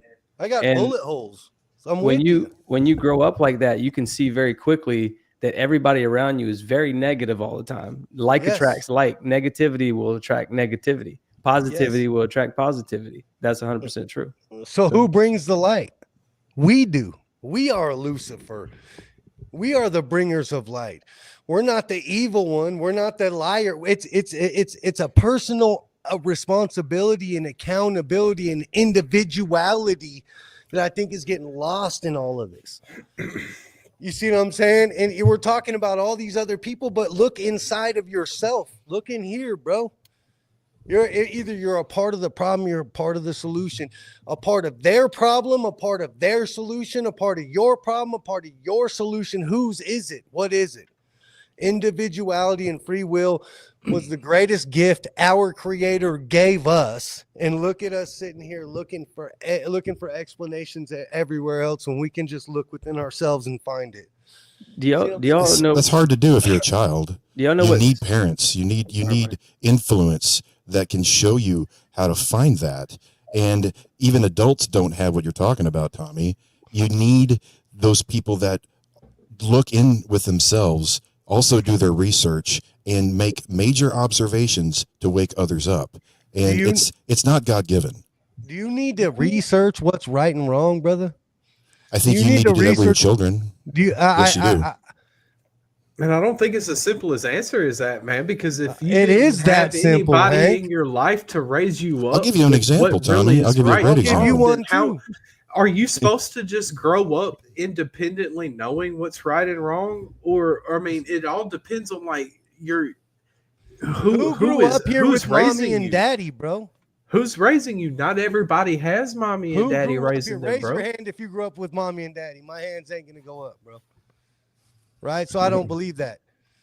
I don't believe that for a minute, bro. I don't believe that for a fucking minute. I believe I want to hear excuse me, I'm gonna go by say Plunder World again. I want to hear your example, brother. I don't know your first name. I'm not saying James. It's mommy and daddy. I'm saying it's the people that are raising you. It's what I'm not saying mommy and daddy either. I'm saying the people what you stand on and what you're willing to die on is directly given to you by the person that is most impactful in raising you. I don't believe that entirely either. James. Examples. So my son was going to get the mail, and he likes to pretend he's James Bond. and he was holding his hand in the shape of a pistol, dodging and rolling around trees, playing like a boy. Well, the police As he were should. called by a neighbor. Boy. Yeah. Yeah. And so we had the cops at our door wanting to know why our son was doing that, because somebody was worried that he was going to go shoot a school. Now, as a parent, I have to tell my son that what he did was not wrong, but he needs to learn to be sneaky. He learns to know that he's being watched at all times. And as a father, I hate that. I think that's unfair. I think that's disgusting. Now, it is your disgusting. neighbors would do that. I agree. And I am not, and my point is that there are these nuances in life that Drew is definitely talking about, where you're not going to grow up knowing that unless somebody can lead by example, or you have to learn the hard way. But you don't naturally understand the nuances of a broken society without help. I understand the nuances of a broken society because that was my whole entire life. And it was me as an individual growing up amongst the turmoil, the murder, the dope dealing, all the shit, right? I didn't have guidance. My brother was a criminal, my dad, all my uncles, everybody. And I came out. So either I'm a fucking genius, or I can make my own decisions. Now, on the flip side of your example, my daughter, August 2nd, the year before last, was driving down the street and got in an accident, flipped her car 4 times. Her best friend flew out the window and died. The only thing that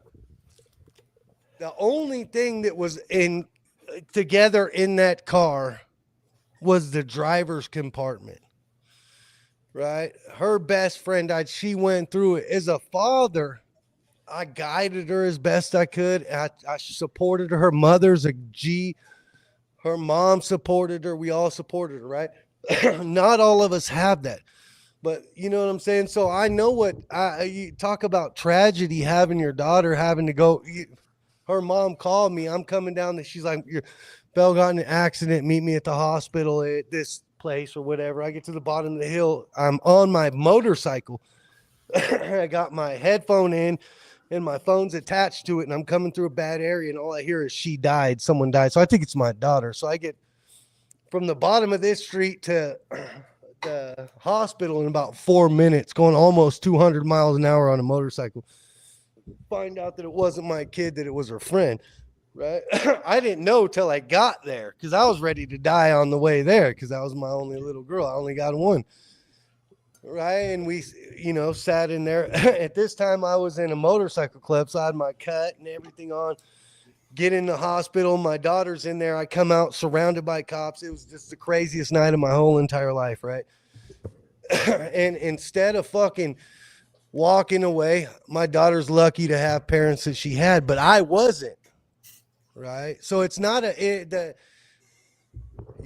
I've seen all the kind of tragedy and trauma too. So I feel for my kid, but I wasn't. I had to deal with it myself. So we are instilled with goodness. It's in our DNA. Goodness, right and wrong are in our DNA. We don't need mom and dad or the neighbor or God to tell us because we know what's right and wrong, don't we? So I think that's wrong, though, because Yeah. your moral compass dictates what good and evil is depending on your context, culture, and your upbringing. Good and evil can I kiss my sincerely crispy white ass, disagree bro. with that whole statement because I know several people who were from the same town that I'm from that live a completely different reality than I do. I know somebody that was just murdered and was killed, 26 years old, left behind his fucking folks' house with you, brother. for 3 days. Folks knew where he was at, but he was no, like people, no, dude, like you take for granted that no, man, it doesn't matter. It doesn't matter if you think we're all imbued with this sense of good and evil, man. We regardless absolutely of how are. good we are, there's always the propensity of choosing wrong. Listen to me, man. There's No. nobody in your life, regardless just of said who it is, choosing, didn't you? that can Thank you. raise you up to understand the weight of the Bullshit. decision of choosing in the moment when you think everything you have to live for is on the line. That's bullshit. There's You no know amount right of- and wrong, homie. You know. To you, there is, Tommy. But free will, like we're talking about, free will to make good and bad choices is ultimately dictated by your moral compass or your moral code, what you ethically find to be good versus evil. Some cultures do things that we would consider to be morally reprehensible, a complete norm for them. For them, it's good, it's moral, it's a just thing. For us, it's the complete opposite. It's completely dictated by Whose your business is that? your place. Whose business is that? You keep asking broad, Just sweeping questions that are so... Tommy, Go ahead, Kyle. Tommy. No. So listen. All right. You know I It just fucking pisses love. me off. I know. You get. Hey, listen. No, you Listen. can't- I know you. Listen. And I know you get fired up. I know you get fired up. Listen to this shit. Hey, listen. And it's all good, dude. Hey, what it boils down to, brother, is like what I'm seeing here is that not all of us are seeing eye to eye, and you know what, that's a beautiful thing. It is so beautiful. It really is. So with that being said, like we can work through these things and talk about it, and I get where you're coming from, dude. Like, you know, you've been on so many fucking times. I consider you, as well as everyone else here, brothers and sisters, and I think it's a good topic to talk about, but we just, I just want to rewind it to personal accountability, like personal thought, introspective. Okay, but and I get where you're coming from when it comes to the personal thought thing, but there's right now, what can I count? I don't know. There's 8 of us here, right? We've all grown up so freaking differently, and I think that. I think that each individual thing that each of us have gone through is going to shape us a little bit differently. And maybe there's things, fuck Tommy, it could be, right? It could be like, the majority of us on this panel, like, we're not fucking picking up what you're putting down, dude, because we haven't got to that point that you've already experienced, This is, okay, and I don't mean to interrupt, but from my perspective, right? I grew up in the gutter. I grew up with nothing. I grew up in hell. All my friends are dead or in prison. Like everybody.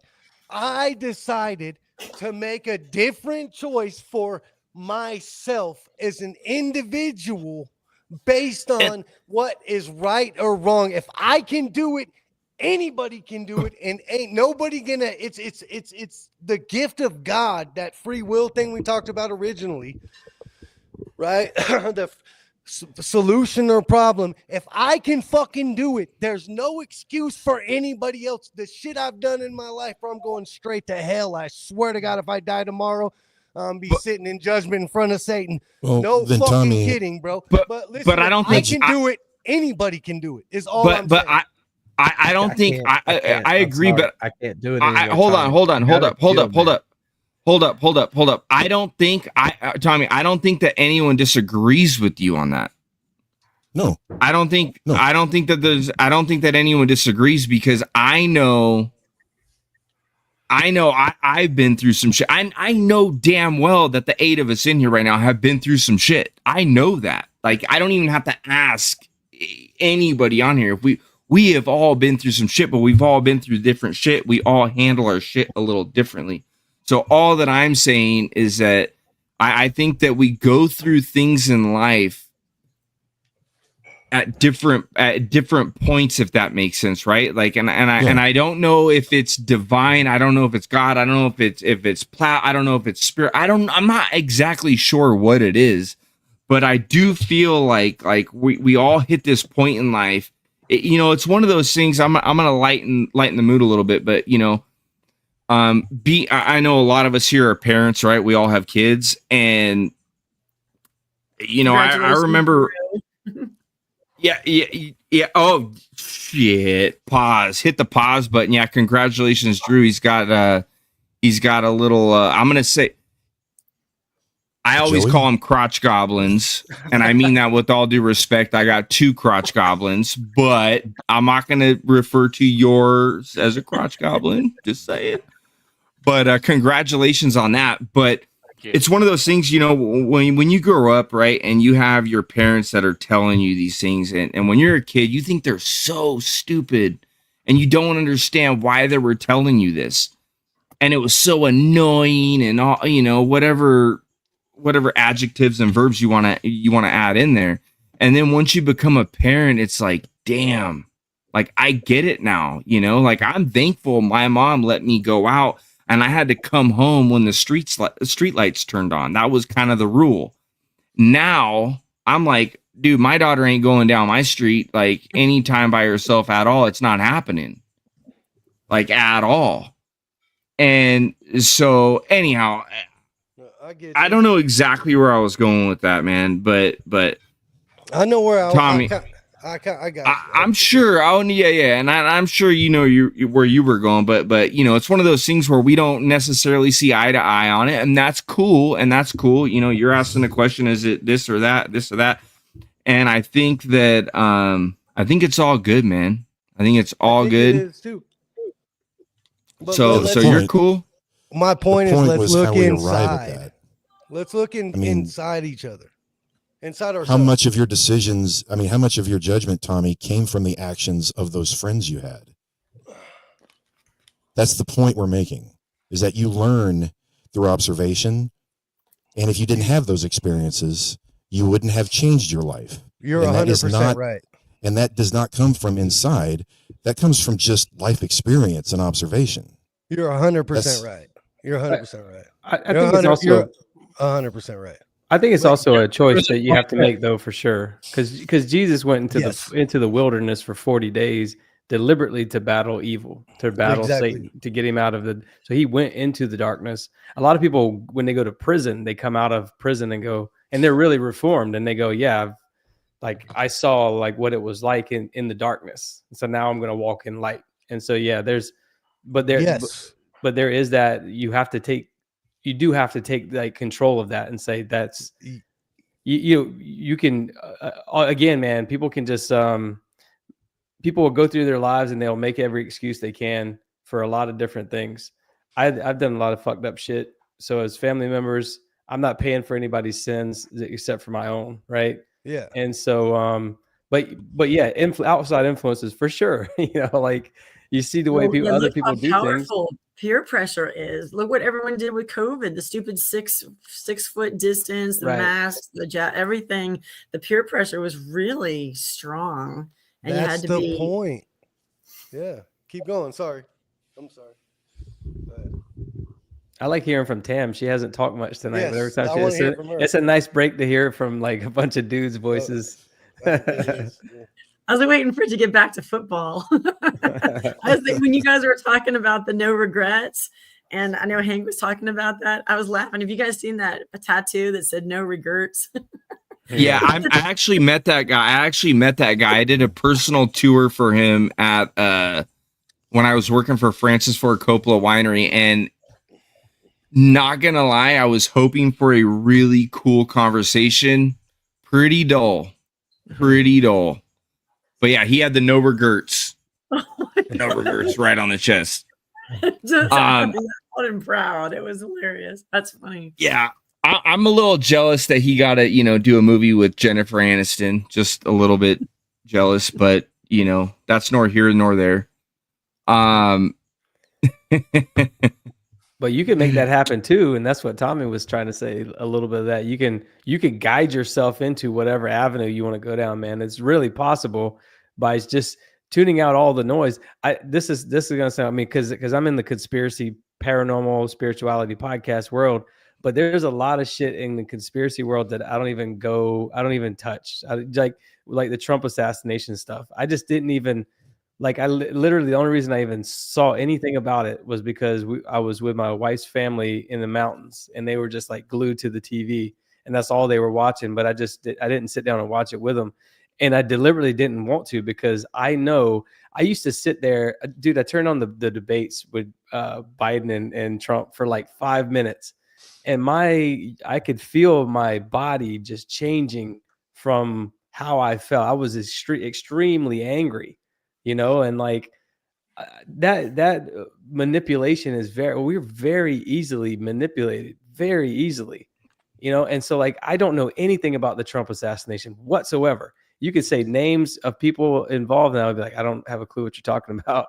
And it's only because I made a choice not to let that affect me, because I look at things like a pendulum on a grandfather clock. They swing heavily back and forth, back and forth, back and forth. And Democrats, Republicans, this, you're wrong, you're right, this, that, and the other.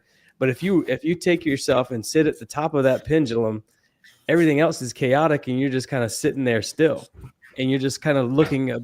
That's how I see things. I'm not immune to it at all. Stuff still happens to me. I still get affected by this stuff. I still get caught into these little vortexes, these little whirlpools of like energy sucks or whatever you want to call it. But I try to keep myself at a level of like, let me look at it from the top of the pendulum, and then you can kind of clearly see who's pulling the strings here, who's pulling the strings there. And it's not always one set of people. It's all, it's usually it's like a bunch of different things going on. In our daily lives, our spouses can manipulate us. Our kids can manipulate us very easily, and so I just think that you have to like just set yourself apart a little bit, and then again separate your conscious. Like imagine your consciousness is just watching your unconscious mind as if it's in a video game or something, and you're just watching like an NPC walk around. And like, why do we like the same football teams? Like you guys were talking about like growing up in certain areas. Yeah. Like I'm a baseball fan. I know, I get it, but it's not my identity. It's not my ideology. It's not who I am. I just like the team. And some people will put stickers all over their shirt, all over their trucks, and they'll wear just nonstop everything gear from head to toe. And again, I'm a hypocrite because I'm doing it too. But I think that that's not who we are.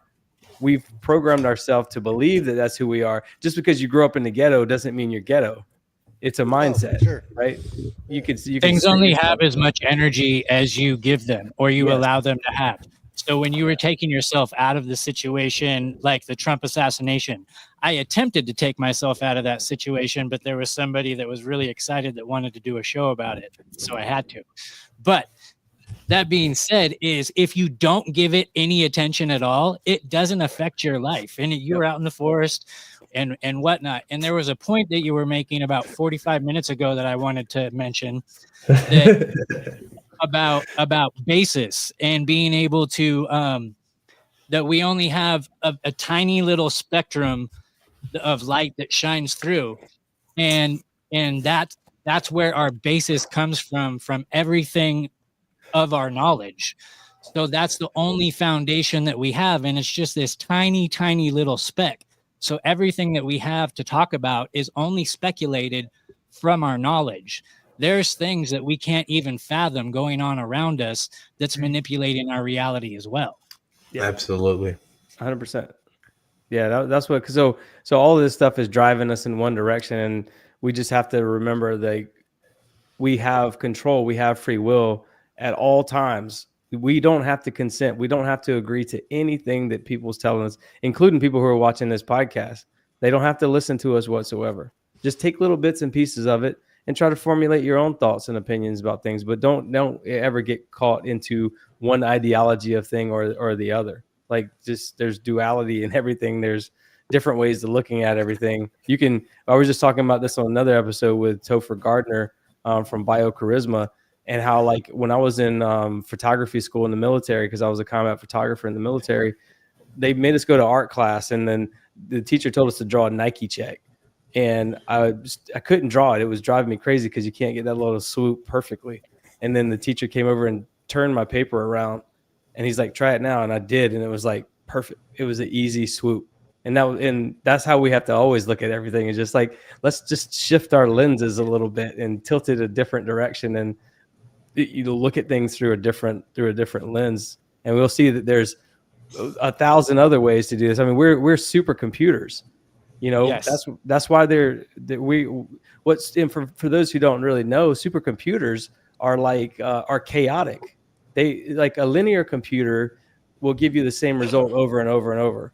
Supercomputers are non-linear. That means that there's curves, there's constant, like a million different scenarios, and that's what our lives are like, and we can choose whatever that life is. There's a kid's book called Danny Do or something like that. I don't know if you guys have ever heard that. If you do this thing, then turn to page 10, and then if you do this thing, turn to page 27. That's kind of like how our lives are. We can make that choice, and like Tommy said, we do have free will to do that, but we just have to make sure that we're no longer guided by our emotions and our ideologies and what football team we like or what politician we like or whatever the case is. I was the same way. I was just sitting there drinking beer, watching debates back in 2015 or 2016, 2020, all these things. And then I realized how this is doing nothing for me. And when I did that, my life changed dramatically. I started making more money than I've ever made before. I started doing podcasting and having success in podcasting, which I, never thought was possible. All these great things that are happening. I got a beautiful house we just built a couple years ago. Like it's not possible for a kid from the gutter, like Tommy said. It would be impossible, but you can change your stars literally by just like shifting your focus from one thing to another. Yeah, I agree. Well said, brother. Go ahead, Catalyst. Oh, I just said, well said, brother. Yeah, That was beautiful. beautiful. And Catalyst, you've had on Kirby Sneed, right? You're the professional pitcher. And I mean, he'll say the same thing, right? Yeah. I saw him slowly going through my Instagram stuff, and I was like, man, I know that name. And so I looked him up, and I was like, oh, let's just see if this professional baseball player will come on my show. And now we're friends. So yeah, he's in the OG group chat and everything. Yeah. He's awesome. Yeah. Dang it. I see a bunch of people saying here that they needed to jump off, but so I'll be quiet and let them jump off. And then I was going to talk about something. I wanted to get everybody's take on something, but it's going to totally get everybody going into it. So I know people need to jump off, so I don't want to bring it up yet.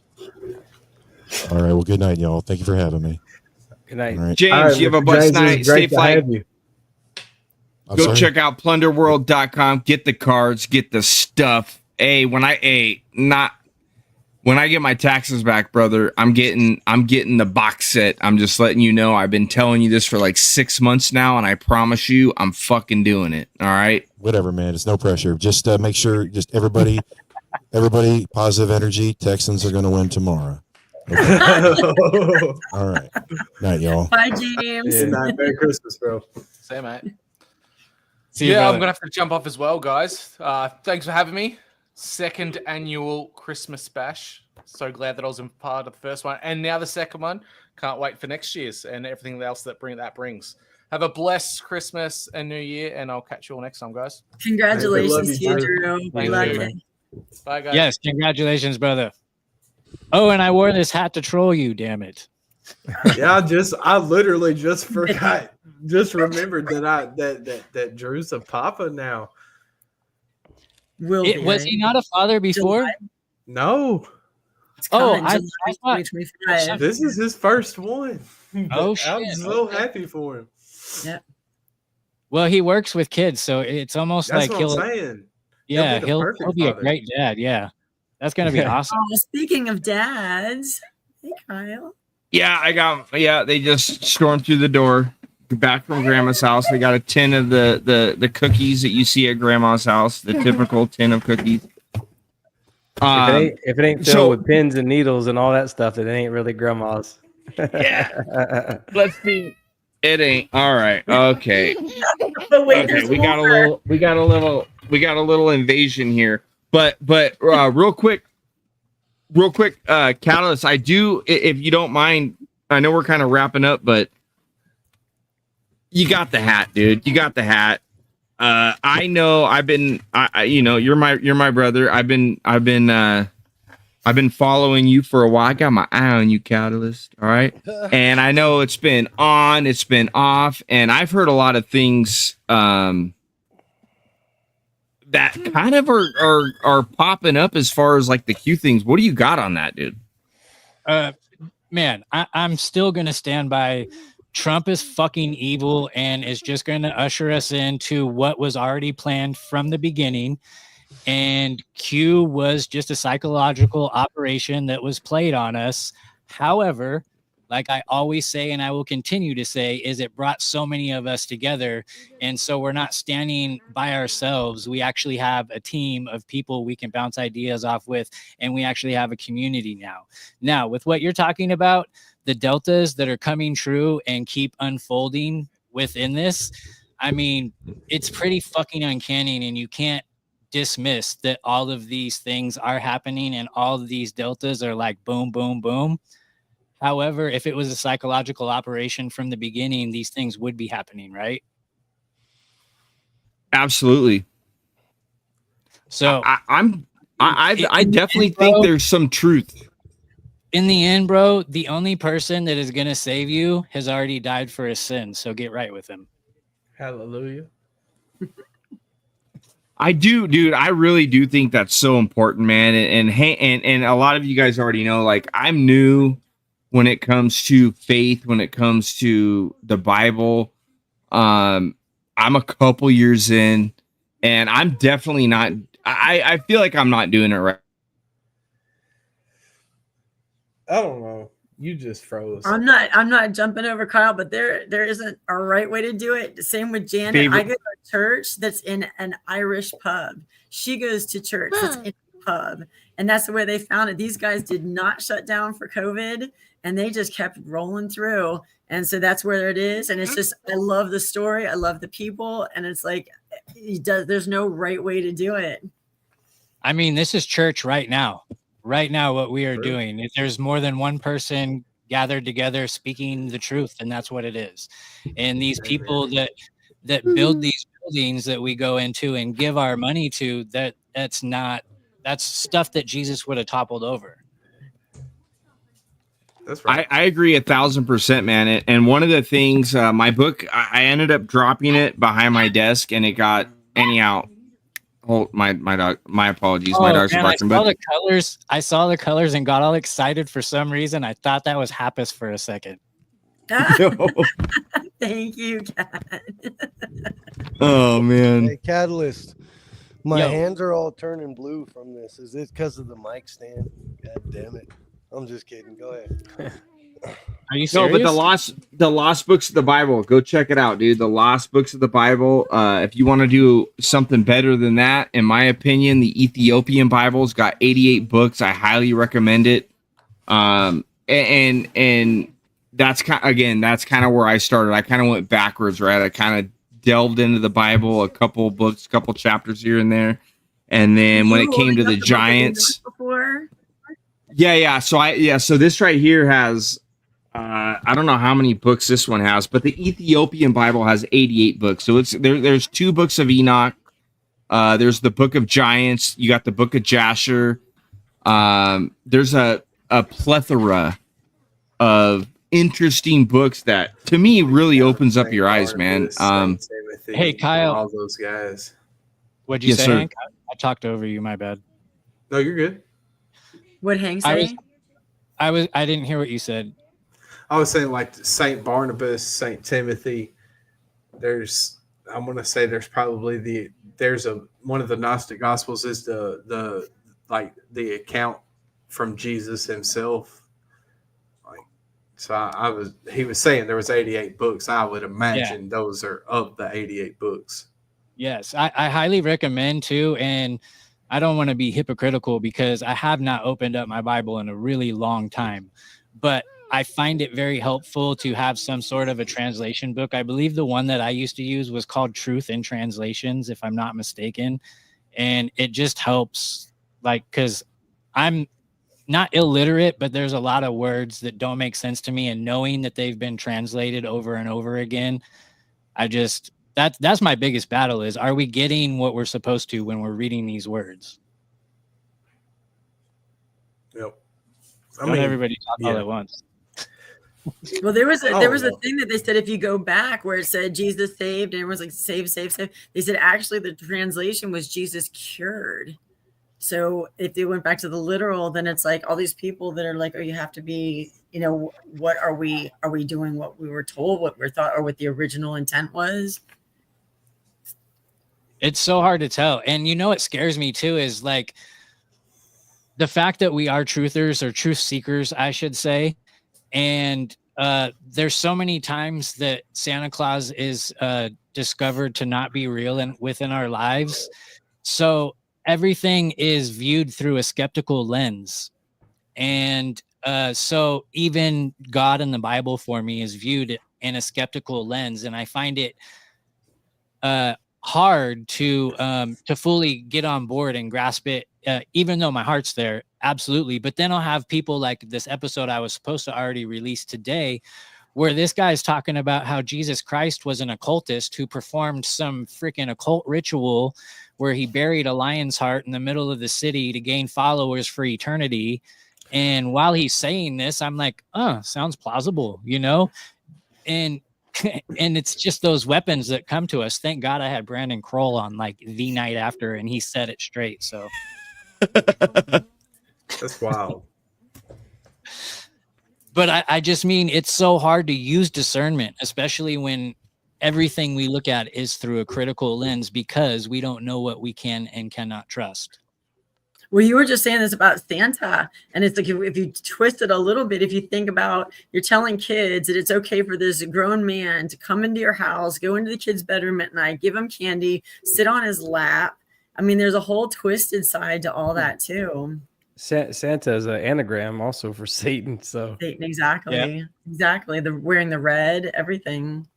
Going into which I think when Adam and Eve ate from the garden or from the tree of knowledge of good and evil, they actually did DMT, and they ate the forbidden fruit and did DMT and could see into that world.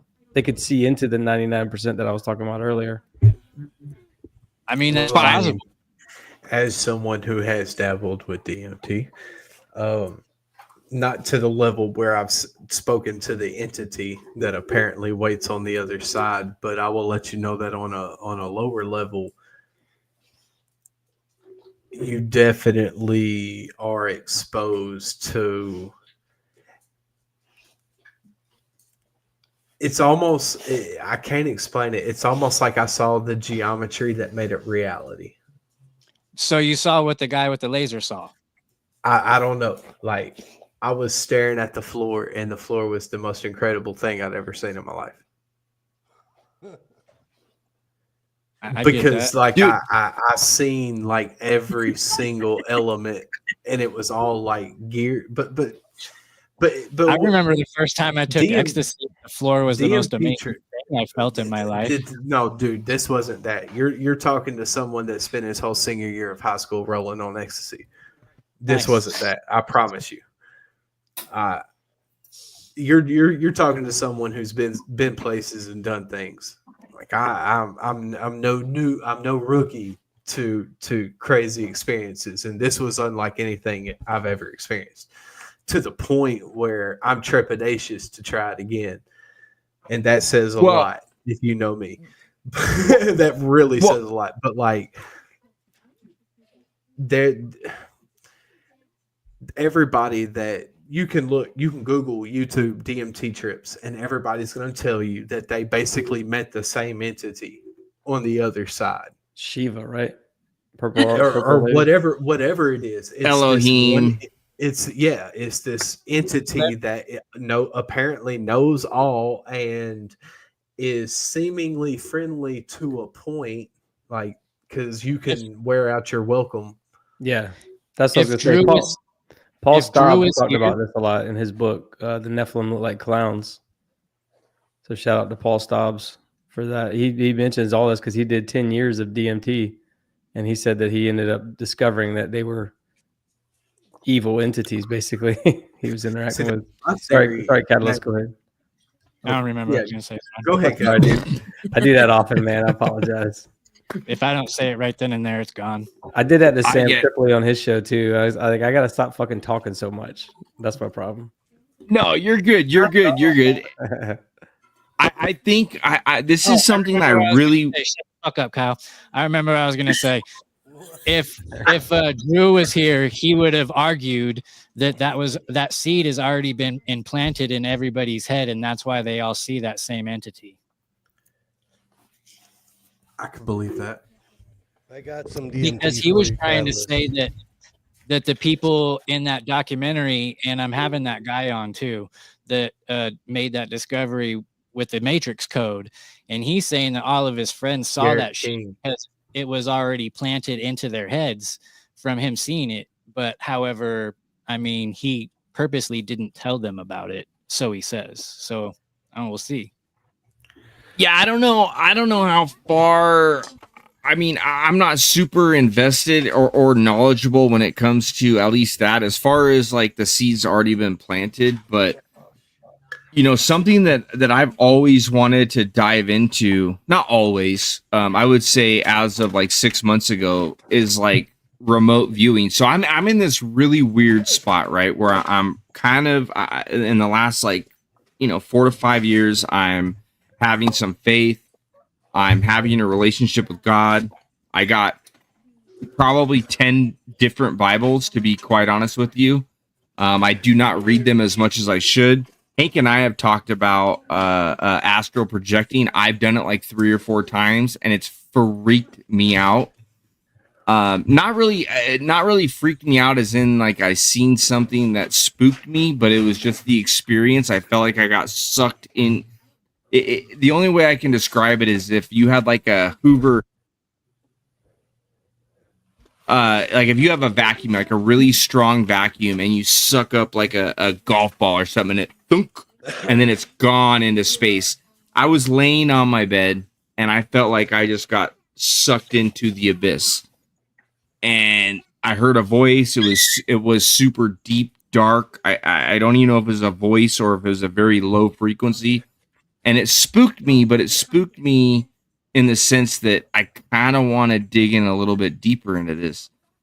And after talking to Hank, about this, it kind of freaks me out because I don't know, like, am I dabbling with something I shouldn't be dabbling with? But then, I hear about like remote viewing, and I'm super into remote viewing. I'm not super into, but I'm super interested in. And if anyone ever caught the show with the remote viewer on the Sean Ryan show, just real quick, has anybody heard or seen that particular episode? You would know if you've seen it. I just saw that clip where she was talking about seeing or she didn't talk about seeing Jesus. Yes. So he asked, they have the Monroe Institute, Robert Monroe. Yeah. They got the whole institute. You can do online courses, but it was really weird to me. And I remember I hit up Hank right away. As soon as I heard that, I'm like, yo, dude, did you hear that episode? And if so, did you hear this part? Because he asked if she had remote viewed the crucifixion of Jesus Christ. And she nods her head. She said yes. She refused to talk about it. Refused to speak about it. And I'm like, okay, what does that mean? Does that mean that I don't know what that means? Like, what does that mean? She freaked out, and I freaked out. I'm like, fuck, what am I getting myself into? Not that I've been like dabbling in it, but I'm really interested in. I feel like that'd be, who would not want to have like coordinates in an envelope and you close your eyes, and obviously it's a lot more than that, but you can see exactly what's going on in those coordinates. But the fact that she didn't say shit, and it was probably, I will say, one of the most awkward moments I've ever heard on another person's podcast. And as big as he is, that was awkward. Like, what does that mean? Did she see something? Did she not see something? Is it demonic? And, because Jesus Christ, the name was mentioned, she's unable to speak of it. Like, I don't know, man. I'm in the dust.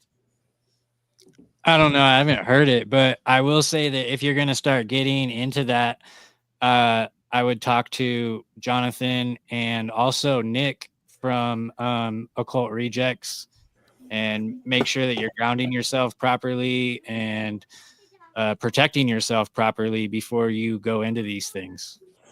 Yeah, we got fun. don't know if Funny- there is a proper way to do this, because even Nick, as long as he's been involved in occultic stuff, will tell you OTO. there is no safe way to do this stuff.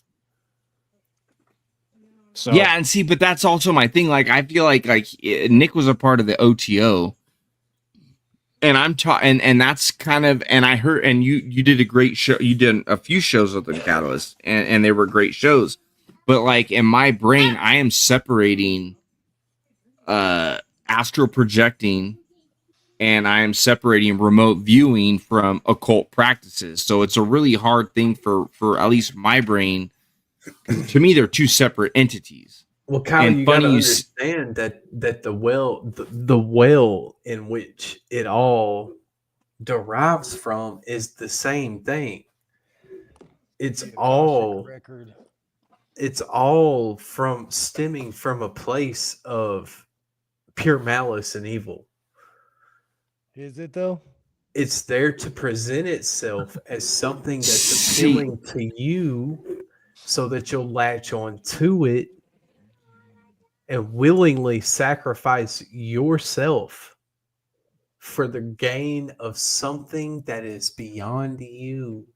Brother, this is what I've been telling you about the entire time that we've even been had religious conversations. This all stems back to John 1:1. In the beginning was the Word, and the Word was with God, and the Word was God. The same Word that was with God and that is God is the same Word that constitutes the very essence of what we know to be Lucifer's being, and every other angel, Michael, Gabriel, all of them, us in our souls. I believe the soul to literally be a shard, like the show Inuyasha. Tell me you grew up in the early 2000s when you remember Cartoon Network, the Japanese anime about Inuyasha. He was the demon that could roam the earth, and the whole show was bent around this idea of soul fragments. Our soul, what we call the spirit, what some people call source, I believe to be a literal shard of the essence of God, the creator. And that when we die, we don't reincarnate. I don't believe that. I believe we return to the source, as some people would say. That's how we end up knowing this knowledge, because we return to the ultimate source of the knowledge. The same knowledge that the entire satanic control matrix that Operation Red Pill preaches about, that we've been discussing for the last 3 hours, 2 minutes, and 23 seconds and counting. This all ties back to one being deciding to corrupt the entire human race for all of eternity. That's why there's so many different pieces of truth in everybody's life, but we all have that one piece of existence that separates us. That's what makes Tommy different from Catalyst, from Brad, from Tam to Kyle to me. And we have to take these different shards of reality and form them together in meanings like this to try to get some grasp of what truth is, so that ultimately we do return to source instead of him. Because I fully believe when scripture says, and many shall come before him saying, Lord, Lord, have I not done many great works in thy name? And he said, I will look upon you and say, depart from me, you workers of iniquity, I barely knew ye.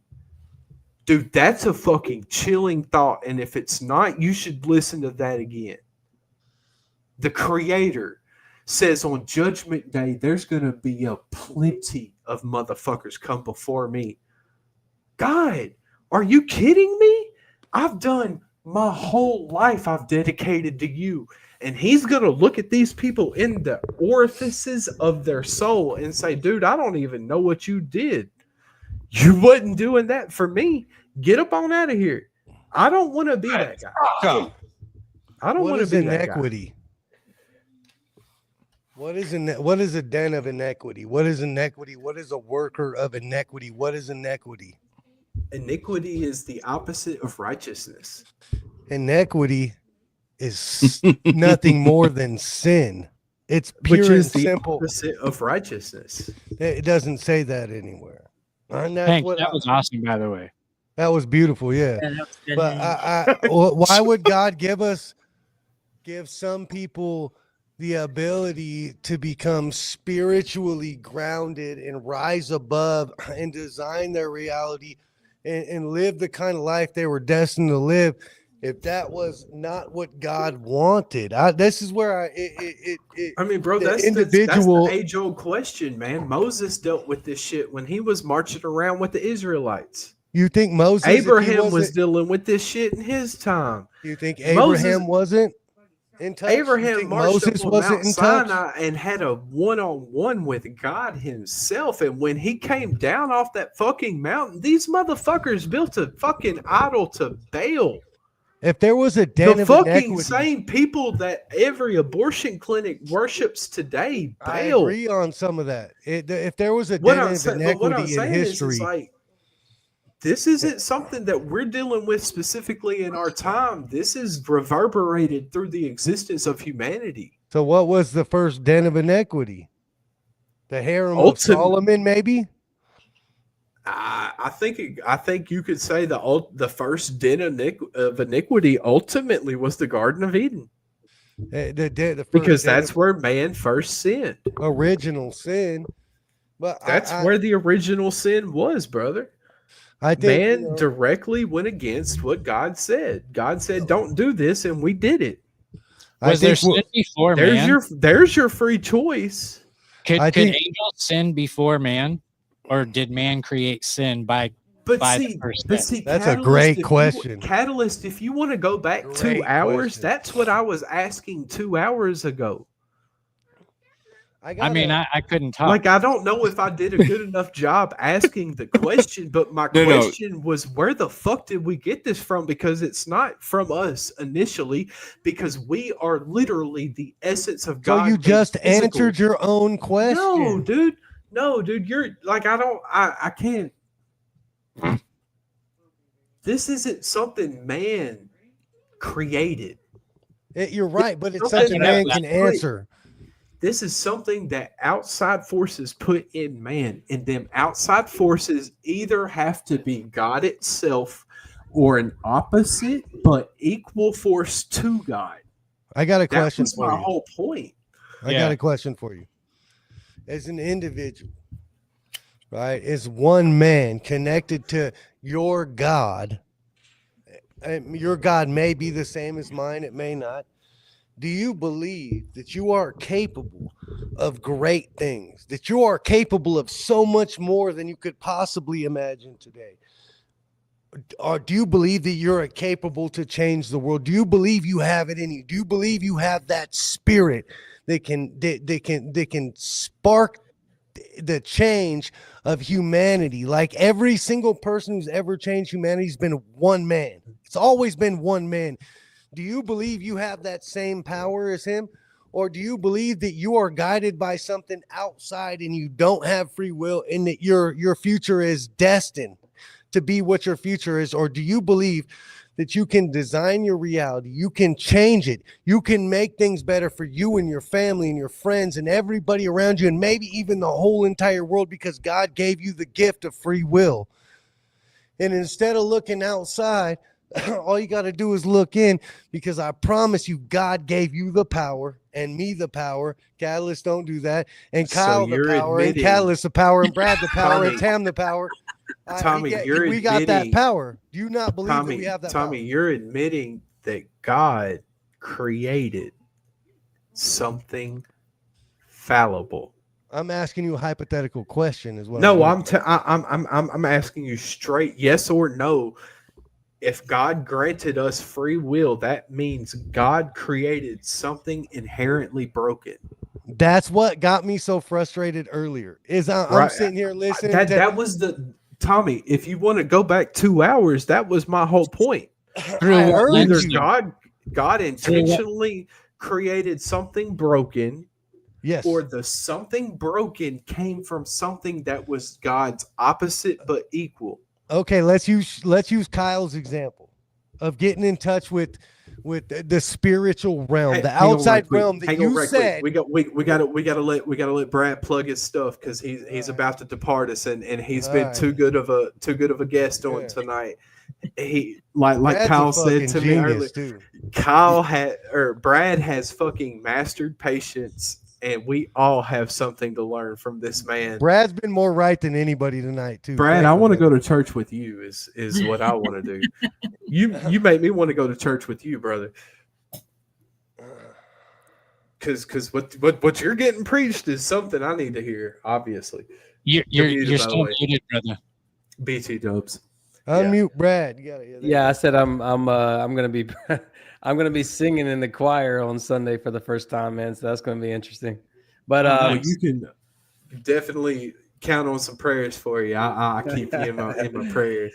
well, dude, I'm like Tommy. I just kind of like I listen to Jesus talked about God within, right? He told the Pharisees, God is within you, right? Right. That's it. That's I that. believe that. Yeah, I believe that, Brad. God I is believe light, that. and Our light is in soul you. is literally God. Go Yeah. ahead. So, but yeah, thanks for love, everybody. I appreciate that. Yeah, I'm going to be, you can find me at thewickedpodcast.com, obviously. I'm also going to be going on Tinfoil Hat in a couple weeks as well. So you can check me out talking about plasma portals with Sam. You can check me out. I've been on Nephilim Death Squad recently, as well as Mark Steves' show, My Family Thinks I'm Crazy, if you want to check those guys out. And, I always try to plug some of my buddies, man, that are out there. So check out Codex of Curiosities on YouTube. He's got and on Spotify. He's got a great show. Check out Beyond the Frequency 369. That's my buddy from the Air Force. And I got some friends that made a documentary called Tribal that's about veteran suicide awareness. Please check out that if you guys don't mind. Give them a review, at the very least, give them a review on that movie and give them some Where can we encouragement. find that movie at? It's everywhere except for Netflix. It's on Amazon Prime. It's called Tribal. It's not it's a military documentary, and you'll love it. I promise you. If you watch it, you'll cry. You'll cry your butt off if you watch it. And those guys are friends. Tribal. Yeah. And those guys are friends of mine, man. My Awesome. brother served with one of the guys that helped put that organization together. So anyways, man, yeah, check those guys out. And yeah, thanks for love and support. I appreciate you guys. Thank y'all for letting me run my mouth and interrupt and all that good stuff, dude. I talk too fucking much. So Hey, Brad, we love you over here, man. I can't wait to link up with you for the Malaysian Flight 370 episode. That's going to be a fun one because I think your plasma portal theories play a key factor into that story. It's funny. A lot of people are mentioning plasma now too. So again, I think my timing was right with it. Yeah. So exactly. But thank you for coming out and hanging out with us tonight, man. It's been a blast having you on. I wish you and yours the merriest and happiest of Christmases and happiest of New Year's. And if you do any traveling, be safe, brother. All right. Merry Christmas, y'all. Thank y'all again for having me. I appreciate it. All right, good night. Tribal military documentary, right? Yes, sir. All right, got it. I'm too young to be a sir. Thank you. See you guys. Y'all too. Peace. Asta, holy shit, dude. Talking about patience, man. We can all learn a little something. I think that might be safe to say, as far as the patience goes. No, I have no patience. I am not a doctor. Don't even fucking think about it. I know. Hey, Catalyst. That's why you're Catalyst Jones, baby, and it's all right. What'd you put on this microphone stand, motherfucker? Is this some sort of fucking joke or something? No, I didn't put nothing on there. It's called sweating and gripping it. And every time you touch that microphone, it goes in all our ears, right? Know that, but my whole shit's turning blue. My hands are fucking blue, front and back. Everything's just covered in blue, bro. Are you blue? Dabba dee dabba da? It's fucking, yeah, like that. Look, you can't see. I don't know if you can see it, but I look like a fucking Smurf over here. This is a story about me. And every little thing that I love in this world is blue. And I drive a blue Corvette. If I was blue, I would bleed, I would die, and I would bleed, I would die. You know? Let's Oh go. my God. Was the video with the fucking guy? I would beat up the guy. I would beat up and his buddy's Only you yeah. would think of that, young man. because I just watched it like 2 No, days hey, ago. I not gonna lie, hey, I that shit's fucking hilarious, dude. And oh, we got a loud. It's loud up in here, dude. What an amazing dude. Earlier. Sorry about that. This shit pissed me off a little bit. I want to have Brad on my show as well, and I wanted to get into something tonight that we didn't get into. Maybe we can jump on again before Christmas or after the holiday settles down and shit. But this whole fucking bullshit end of the flat Earth discussion thing that's happening right now, Ooh, I that's think new. needs to be. What do you I think mean? these- Go ahead and speak on it. Yeah, I haven't heard this yet. Well, I don't Oh have yeah, I enough. did. You ground- told me earlier. Yeah. Okay. Yeah, I don't have enough ground to speak on it because people keep coming to me and asking about it. And what Homeboy was saying about, the Trump getting shot, it's like my fucking mind is already made up. So, like, I haven't paid any attention to it. And now all these people are coming to me with questions. And I'm like, fuck, now I got to go fucking see what this shit's about. So there's a like you're saying people are putting an end to the flat Earth debate, like. Yes. So It was people on both kind of sides. experiment, right? And it wasn't an experiment; it was observations, and there are a lot of questions, more questions out of it than resolved. I literally seen a video this morning of some people that were supposedly in Antarctica and recorded the 24-hour sun in the sky. So, Jaron, yep. Right. And Fittest Flat Earther did a great breakdown. I screen recorded it and they made a fucking dope ass video out of it. But he's holding a basketball and he's basically explaining, he's like, okay, so they're in Antarctica. So let's flip the basketball upside down. That means that the fucking sun is spinning down like this. We wouldn't be able to see it up here, would we? But yet we're seeing the fucking sun every single day still. So, and dude, okay. I'm not Neil deGrasse Tyson by any fucking you're stretch not a of liar? the imagination. But I swear to God, I swear to God, steroid. at fucking 12:15 Central U.S. time this afternoon, the sun was at about 2:00 Eastern, and the moon was at about 11:00 Western. That's such a trip, but that actually happens. It happened here today too. It was about the same height in the sky, completely opposite of each other, and I just didn't know what to think about that, man. Like I don't put myself out there as the fucking. Yeah, I know. Leave me the fuck alone, Cattle. I love you. I did a little too much stuff in my day. But I don't put myself out there as knowing all the rules of flat or globular Earth. But something about growing up in America, the moon and the sun aren't supposed to be looking at each other at the motherfucking same point in the sky. It makes a lot of sense on a flat Earth, though. If they're both rotating above the flat plane and they're circling and they're chasing each other, it makes a lot of sense. Shut your asses up. A while back, Drew messaged Jealous. in one of the chats. He asked if anybody could see the moon at that point in time, and because he could see the moon in Australia, and it just so happened that the night that he asked that was the first night of like 2 to 3 weeks in a row that I did not see the moon here in Arkansas. Interesting. But there has, I swear to God, my hand on the literal Holy Bible.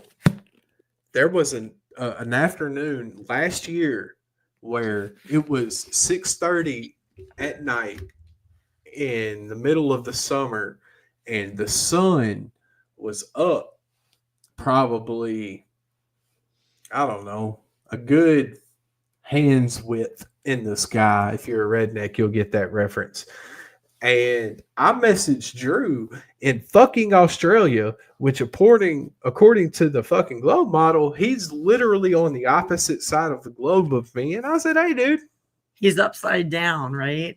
Yeah, his feet are supposed to be facing, like if I'm looking down, I'm looking at his feet, right? And I said, hey, planes Drew, land upside down, right? And clouds, it can you see rains the upside moon? down, right? And Drew's like, well, fuck yeah, I can see the moon. It's like 9:30 in the morning over here. And I said, that's funny. That's funny because I can see the moon or the sun fully well here in Arkansas. And according to NASA, at the exact same time that I'm looking at the sun and Drew's looking at the sun, NASA says that I'm supposed to be behind the termination line, which for anybody who isn't hip on NASA lingo means that the termination line is where sunlight and daylight meet. Or the light and the dark of sunlight meet. And according to NASA, I was supposed to be in the dark, but I had an hour more of sunlight left to go. And Drew in Australia was looking at the same sun that I was supposedly looking at. So how do you explain that? Dude, so lately I've taken like 4 or 5 pictures in the last like 3 days. I've seen it a lot more, but what I've seen based on what I have photos of, two different things, right? We got apples and oranges, but I have pictures or videos of the sun up and the moon up at the exact same time. Now, what up, Matthew? Oh, he bounced out. Anyhow, Matthew, what's up, dude? So I sent all 4 of you, and I'm going to send this to Matthew, this video I came across yesterday. It has to do with pi 3, 6, and 9, and it also has to do with, I guess, the model in which we look at whether it's flat or round or toroidal, however you want to look at it. But I highly recommend you guys checking it out. It literally... Chef, that's the only reason why I jumped on. I was watching them live. I had a late night with the kids, so I didn't think I was going to make it. But I heard Rabbit talking about that. I sent him this same video earlier today. Pretty sure I sent it. You might have. Okay. Bro, you might have blew even my sent it to me, mind. man. I'm not sure where I got it from, or I sent it to you. I don't remember. Is that crazy or what? Dude, it's nuts. I don't know the math how she broke it down. I'd have to watch it 5 more times, but like, it makes sense, man. Yeah, it hit hard, and I was like, that's a perfect rebuttal to all this nonsense I'm hearing about. They're standing in the sun for 24 hours. Who knows, though, man? It is what it is. I've seen the moon every single day for at least the past 2 years, 24 hours a day. Probably longer than that. No, yeah, but probably. But I started noticing it before I moved to Tennessee, and it hasn't gone away since. Not during the daytime either. It's fucking there all the time. We should all do an experiment every day. We should all do an experiment. All of us. Like, do the whole of January, from January 1st to January 31st, all of us take pictures of the sky. Right. Let's do it. Well, in January kind of sucks because we're going to get a lot of days where there's cloud cover, but yes, definitely do it. January, that's why January would be a good one, because when you don't have it, and us here in Nevada will probably get it at the end of January towards early February, and that would be the best way to prove it. So if we text each other back and forth and we're like, hey, we're going to take a picture of the sky. Let's see where the moon's at. And if our picture and your pictures are the same or the differences, then we can measure that. I mean, we can solve this real quick, y'all. Whenever we wrap this up, if y'all go outside and we all take pictures of the constellation Orion, because if my calculations are right, constellation Orion should be directly above my house right now in northeast Arkansas. I mean, there you go. It's directly above our house right now.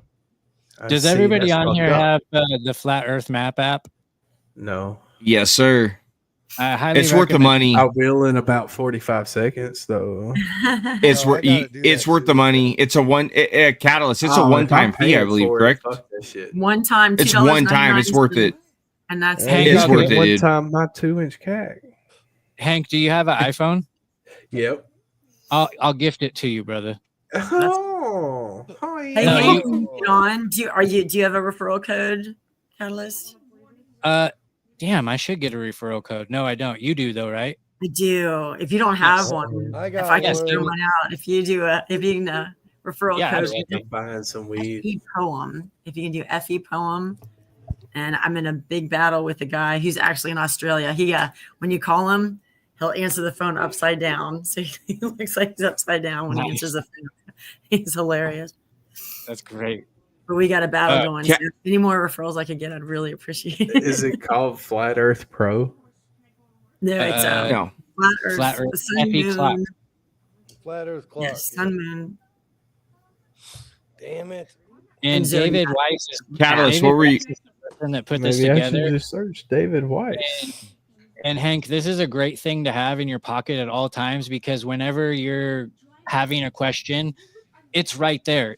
And the answers are already right there because in a world of tech fucking overlords, they don't want you to see the real videos that are going to answer the questions, and you're going to have to sift through like 5 fucking pages on YouTube of bullshit videos before you get the information that you truly need.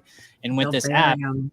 you just go there and it has these questions, and you click on the question that you're going to have, and it'll have the answers, the videos that have the answers. So it takes all the footwork out of it for you. Well- And it's great because if you're around somebody that are asking questions and you're like, fuck, what is that? It's right there. You can get to it with no hassle. Well, You gotta well, help let me set tell you up this. My promo code Catalyst. when you get that. Well, let me just say this. Whenever I get this out, I'm telling you, when I have hit the lottery for bosses, I have hit the fucking lottery. My boss has like a $600 to $800 telescope, one that hooks like you can only use if you have a laptop or a computer to hook it up to and shit. Oh, nice. So what I'm gonna do is Monday, I'm gonna let my baby mama pay for this flat Earth out. For Through child support. $2.99. Oh yeah.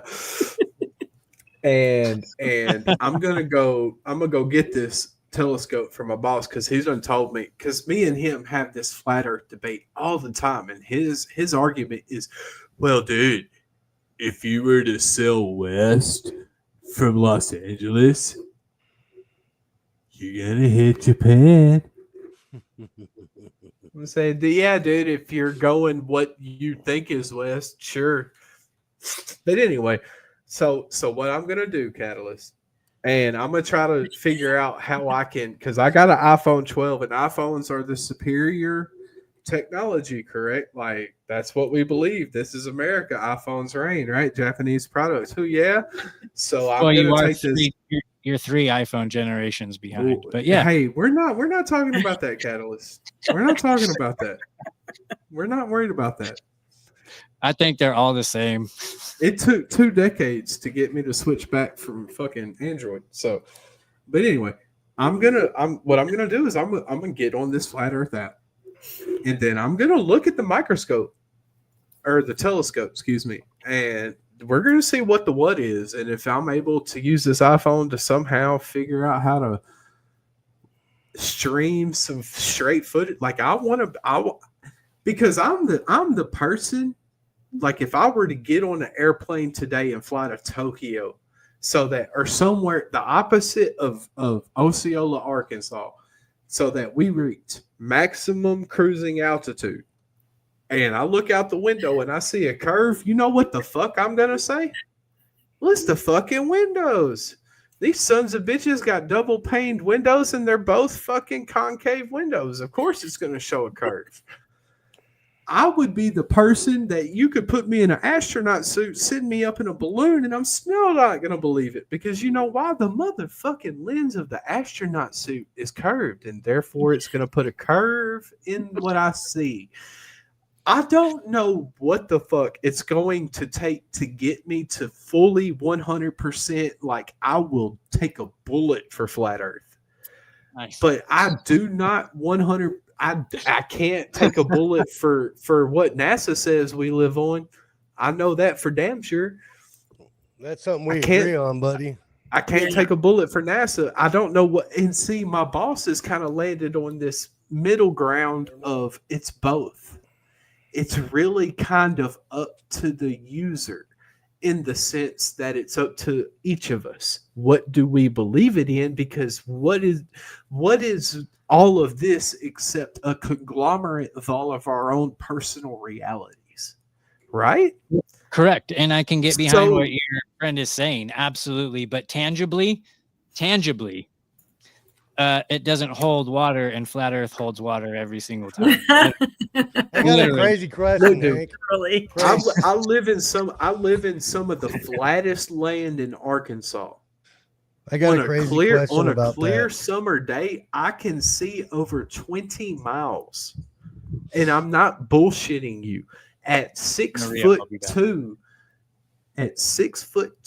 I can stand flat-footed on the ground and see at least 15 to 20 miles. So I know that either A, the earth is flat, or B, the earth is so large that in order for it to be conceived as flat, for a 6 foot tall human being to perceive it as flat, the math that NASA gives us is astronomically fucked. Yeah, either way, they're lying to you, right? Exactly. My point is that Hank Parrish says, if I were to have to take a bullet for it right now, I would have to tell you that, man, it's probably both. It's probably both flat and round, because I really don't know what it is. But if you had a choice, what would you want it to be? I don't know if there's a want involved in this, because I want puddle theory. Flat, I want that to be true. Matthew, it's still flat, but I want puddle theory. I subscribe to many lands theory, which is probably close to puddle theory. If I'm taking a guess, same thing. I believe that what we there's know the is extra land, the extra terra, exactly. I mean, terrestrials. Listen, if Admiral Byrd was willing to go on TV, on national TV back in the, what was that, the 30s, 1950. Okay, in the 50s, and say that wild shit. I mean, this is one of the most decorated admirals in the Navy at the time.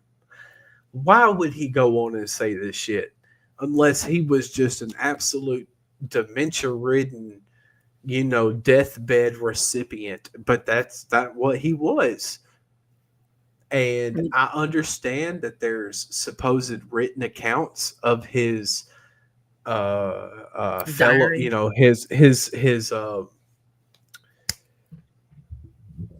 the people underneath him. People underneath him that directly contradict what Admiral Byrd says. The fact still remains that Admiral Byrd took his ass on national TV in 1950 something, whatever, and said that, yo, what you think you know is not what you know, and that there is a lot more land out there than we could ever imagine.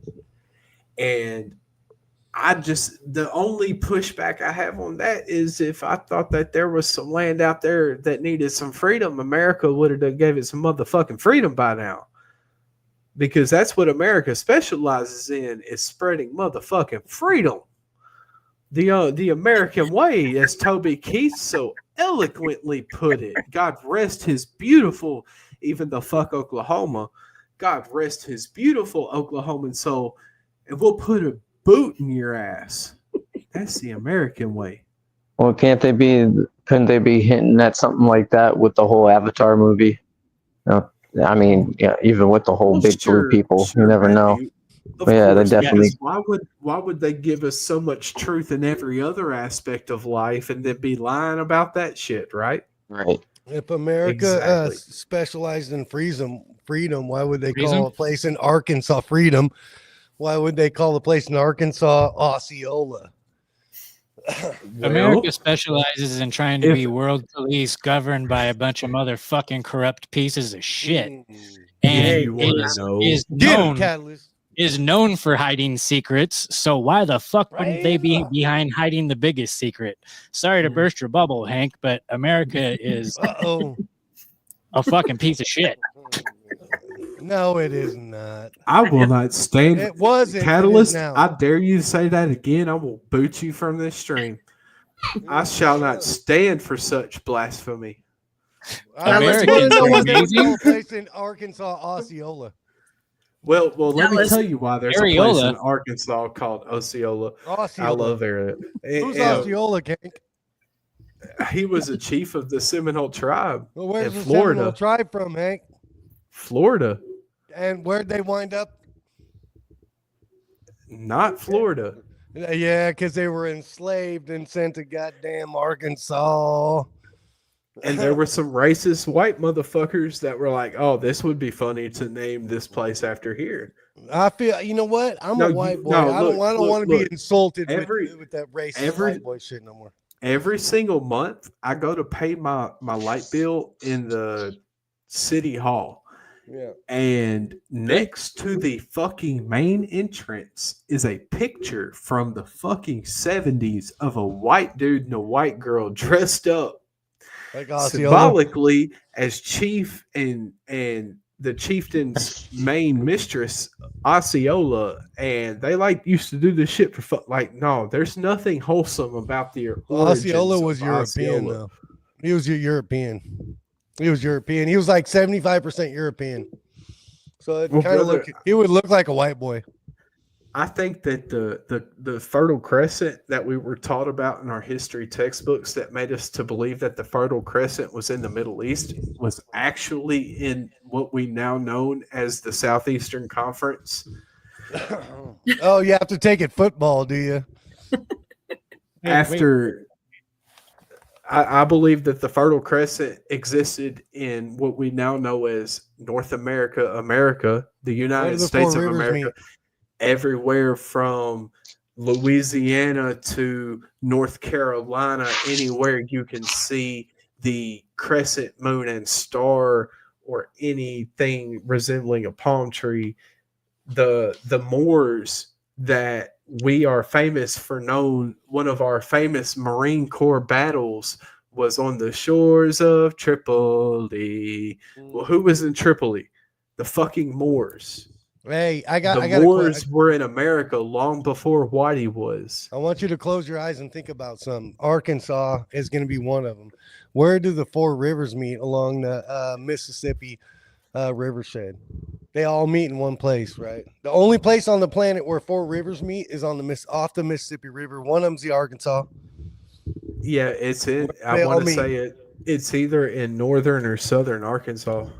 Well, no, the Arkansas River, right? It's the Arkansas, Tennessee, Uh-huh. Ohio, and Missouri. Meet at the Mississippi all at the same place. Only place on the whole entire planet. I think you're right. I'm pretty sure you're right. The only place on the whole entire planet where four rivers meet that can be called anything close to Eden. Count Mississippi. Have you guys checked out charismictruestore.com yet? If you haven't, Cam has to bounce out of here, so let's let her plug her stuff. Thank you so much, Catalyst. We love you. That's awesome. Yeah. Thank you, Catalyst. Yeah. It's just it's charismictruestore.com, and Catalyst has designed several of our shirts. They're awesome, and thank you, Catalyst. Of course. It's always a pleasure talking to you, and I was super juiced when I found out you were going to be on Hank's show tonight. So Thank you, Hank. Thank you, Kyle. I appreciate that so much. This was so much fun. You're more than welcome. I wish I could say it's been a pleasure, but you're currently beating my ass in fantasy, and you have a couple of times this year. So I don't know if you'll get the invite to next season's league. I'm just playing. You know that you're more than welcome. And look, I'm always looking for people to come on the 643 Double Play and talk about sports. It's not a very well received topic on my show. I'm not afraid to admit, normally my sports shows are the lowest listened to shows I have. But I need to get back into it. We'll have to talk some other time so I can explain the history of my show. But like this year, I ran away from the sports shows because they weren't well received, and I feel bad for it. And my homegirl Crystal. That's because he's not good at fantasy football. It's a lot because I'm not good at fantasy. But if Crystal's late husband, my best friend Ryan, if he were here, he'd kick my ass if he'd known I hadn't done any sports shows lately. So anytime you want to come on and talk sports, you know that you're more than welcome. And like I've been saying in the chat, at the end of the fantasy season, I'm hoping that all the people in the fantasy league will jump on and we can do a show to commemorate the first year of the 643 fantasy football league. I'm looking forward to next season because this was literally my first fantasy football league I've ever done. Did you like it though? Did you have fun? I don't like getting my ass handed to, especially by a woman, but that's something I'm working on. You know, I pray to Jesus that he works on me. And God is good all the time, and all the time God is good. And you're a Redskins fan, and I promise I won't hold that against you. I mean, I've seen the Veterans Stadium. That is scary. That is scary. You have your jacket covering anything that's burgundy and gold, and you're just like, let's get me through this game. I'm jealous that you even have memories of Veterans Stadium. Yeah. but Miss Tam, we so greatly appreciate you joining us tonight. And listeners, y'all go check this lady out. She's amazing, and hopefully her entire fantasy lineup gets the boo-boos before game time tomorrow and Sunday so that your boy can squeak out a win, because I need a miracle. And how fun is this? Saturday games, Sunday games, Sunday night games, Monday night games, awesome. Thursday night games. I love this time of the year, the end of the year, the season. Yeah, the playoffs. You talk about playoffs? That's awesome. Thank you guys so much. Yeah. And if you get the app, Flat Earth app, it's at flatearthdave.com or the Flat Earth Sun, Moon, and Zodiac Clock app. If you can use FE Poem as a referral code, that'd be awesome. And it was fun seeing everybody's cats, dogs, your dog Catalyst, Hank, your dog, your kitty cat. Yeah, my kitty cat. My animals are always jumping on the goddamn counters and eating all the food. Thank you guys so much. I'm gonna bounce. I appreciate it. Have a good night. Have a good night. Merry Christmas. Thanks, Catalyst. It was so good seeing you, buddy. Bye, y'all. Bye. Anyway, she's awesome. Yeah, she was pretty cool. She's smart. I'm just going to be quite honest. I didn't know that I was getting my ass kicked all year long by a woman until today. Oh, you man, misogynist asshole. I'm that much more insulted. Like, damn. You misogynist piece of shit. I'm surprised we didn't see a more intoxicated Hank if you just found out today. Shit. Oh, yeah. I've restrained from the rest of the alcohol on the premises. Nice. I'm pretty sad, dude. Oh, like, you don't understand how sad I am. I consider myself as a connoisseur of sports to be somebody who knows a little something about some foosball, and to have my ass handed to me definitively by a woman. How you don't know that for sure, Hank. It could be the woman is the front man, and she could have a whole team of men telling her what to do behind the scenes. You don't know that. I'm convinced she has an OnlyFans that is all just dudes no giving her fucking way. fantasy picks. OnlyFans isn't nudity, just only nudity. It's only fantasy football. You know what's fucked up since you bring up OnlyFans is a couple years ago when I got kicked off of YouTube, I was like, you know what I'm going to do? I'm going to fucking do my podcast on OnlyFans because it would be hella funny to say fucking join my OnlyFans, right? These motherfuckers denied me to create a podcast account on there, but yet they let people diddle their freaking berries. Yeah.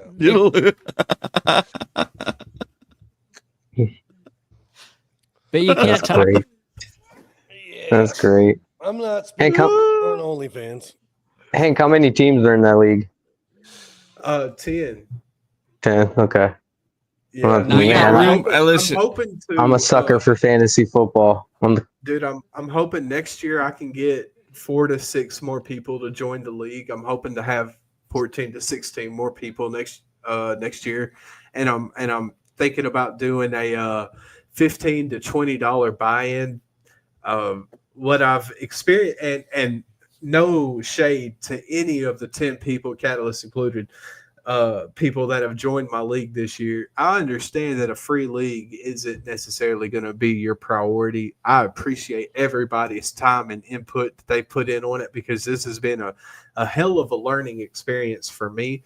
But I think next year I'll be ready to put some money up on the line. I didn't want to go into this blind throwing money out on it, knowing I was probably going to lose it all. If you want to get better, listen to a couple fantasy football podcasts. I follow fantasy footballers. They always have good advice. And I probably should do that.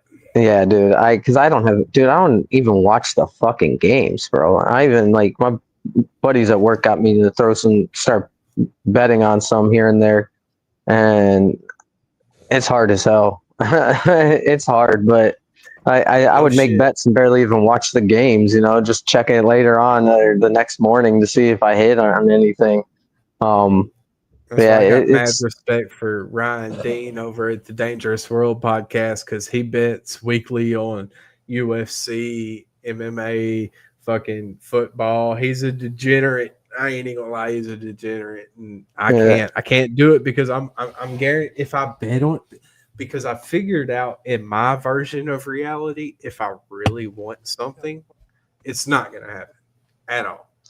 And so if even in my algorithm in this simulation has figured out that even if I think I'm gonna cheat the fucking simulation and all right, so I really don't want this to happen, No, it's fuck, double Hank? negative. Are you fucking kidding me right now? Dude, I can't win, Catalyst. Hey, I can't win. If you fucking know that, then you can apply knowing that to breaking that fucking system, bro. It adapts quicker than I can hoodwink it. That's just because your claws are already hooked into I'm fucked. Unhook your claws from I'm fucked and unfuck yourself. Unfuck yourself. Let's go. Unfuck your shit. Catalyst. No, I get you, bro, because I've always been the Murphy's Law type of person where if something can possibly fucking go wrong in a situation, it's going to if I'm involved in it. That's just the way that it fucking is, right? Absolutely. I think it's a room full of people with that mentality. Yeah. Exactly. You know the old saying in baseball, you miss 100% of the shots you don't, or the swings you don't take. Yes, you miss. It's flipped. Yeah, I miss 100% of the swings I do take. I remember when I was helping out when I first moved back to California from Tennessee, and a friend of mine hired me to do graphics at her vinyl wrap, a vehicle wrap place, and she's teaching me to do some of the wrap stuff because I wanted to learn how to do that, because eventually I want to wrap my own car one of these days or whatever. And I was explaining to her, I was like, just so you know, because she's like showing me all the equipment. I was like, if something can break on this, it's going to break. And she was like, no, you're good. This is all really good, blah, blah, blah. And sure shit, not even 10 minutes, she comes. I'm like, I don't know what the fuck happened, this, and this. And she's all, I've never seen that before. I was like, yeah, I hear that a lot. I'm about to hop off, fellas. I just want to say a couple things. Catalyst, you got to learn how to write raps so you can rap cars, bro. That's how you do that shit. Anyways, on the next one, I didn't mean to go on a diatribe earlier. I just, hearing some crazy shit. I'm going to hop off right now, dude. Fantasy football is out of my league. Rapping cars is out of my league. I can barely do any push-ups or write raps, so I can't really talk shit on Catalyst. But I am. You can find me at Tommy Prophet on Instagram. Whatever. I gotta go. I got a crazy Well, dog. and he just dropped this dope ass fucking cooking video that you guys all need to go check out called Ghetto Cooking 101. Go fucking check that shit out on YouTube. It's fire as fuck. Ghetto Food 101. If the dog pees on the couch, you get to clean it up. He's going batshit. My dog's never been jealous before. He's Go handle jealous. your dog. He's doing like some batshit crazy, bouncing around every time. I'm gonna put him in the room forever from now on because I can't keep him down. He's about to pee on Tommy, the couch. dude. Hey, listen, dude. I fucking love you, dude. You're the fucking man. I'm serious, dude. You are off the. Listen. Hold up. You can wait a second. You're off the fucking wall, dude. Yeah. You're off the wall. I'm sorry. I will send you some fucking spray. I'm not even lying. I gotta. We. Anyhow, that's another story. But I got you. Yeah. But you're, dude. I fucking love you. Hey, and you're off the wall, dude. And I love that you're off the wall. I'm a little bad crazy, but I didn't. You are, and that's what makes. Earlier. Go ahead. That's what makes you Tommy Prophet, dude. That's why you are you. That's fucking you, dude. Yeah, I'm stuttering. You're passionate. I'm stuttering, Stanley, dude. I a lot of the times I sound like I have a fucking dick in my mouth when I'm talking. I have major malfunctions when it comes to fucking doing shows, and that's me. And I've accepted that. And you're a good soul, dude. You're a good soul, sir. I appreciate you too, and I love you guys. And Hank, I'm hella happy that you got up and said I couldn't do this. I can't do this anymore, and walked away. That was beautiful. I didn't mean to go on a diatribe, but what I do want to say is my diatribe. I'm sitting here listening, and I think that people need to, in order for us to be justifiably pointing our fingers everywhere else but ourselves and calling God and Lucifer and doing all this, we need to look inside and find our internal power, because that's what God wants. I don't want to go down this rabbit hole, Hank. Don't even say nothing. I love you, dog. I believe you. I got you. You know what I'm saying? I'm with you guys, dude, and I appreciate all the shit that I learned from all you guys, dude. But and I'd really like to argue with that dude Drew for like 2.5 or 3 hours on a long form one. But that, you know, I was just, you know, it kind of tripped me out a little bit that, you know, that went that way. And I think that everybody needs to really look inside themselves and find their true internal power and potential, because we all have it, and it's God's gift to you. And I think that you should embrace it, find it, don't look outside of it, follow it, and be happy and live life and love and fucking all the amazing things that come with life. I hope all you guys live that. Outside of that, fuck all y'all. I'm out. Hey, I hope your dog does not piss on your couch, dude. But that, my friends and family, that is the art of revolution right there in the flesh. You heard him. I got my little dog barking in the background. He's supporting you, dude. We're supporting you. We love you, dude. Hey, Catalyst, one time don't make you gay. It makes you curious, buddy. You just better watch out when I get up there and go to sleep tonight, young man. I love you, dog. Hey, but you got to get this blue shit off my hands for real, dude. I don't know what you did to my hands, but it's all good. Anyways, hey, I didn't buy that piece of shit microphone. That wasn't me. Oh shit! Then all right, Tiger's getting raped. I'll see y'all later. Have a good one. Fuck Peace. off. At Tommy Prophet, at the Tommy Prophet on YouTube, where it's live. I'm going. Bye bye. Yeah. I just want to say in my defense, I didn't leave because I couldn't take it no more. I had to pee. you fucking wait till he left to say that, Hank. I see what you're doing. You waited. I should have peed. The man explicitly told me not to say anything.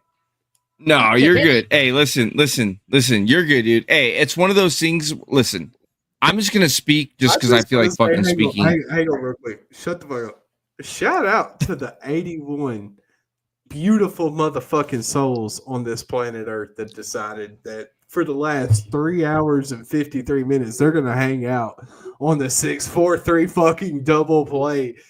I think this blows a record for it does blow a record. It blows a record for Monday Night Master Debaters. The 6-4 double three. 6-4-3 double play. 6-4 double fucking A, dude.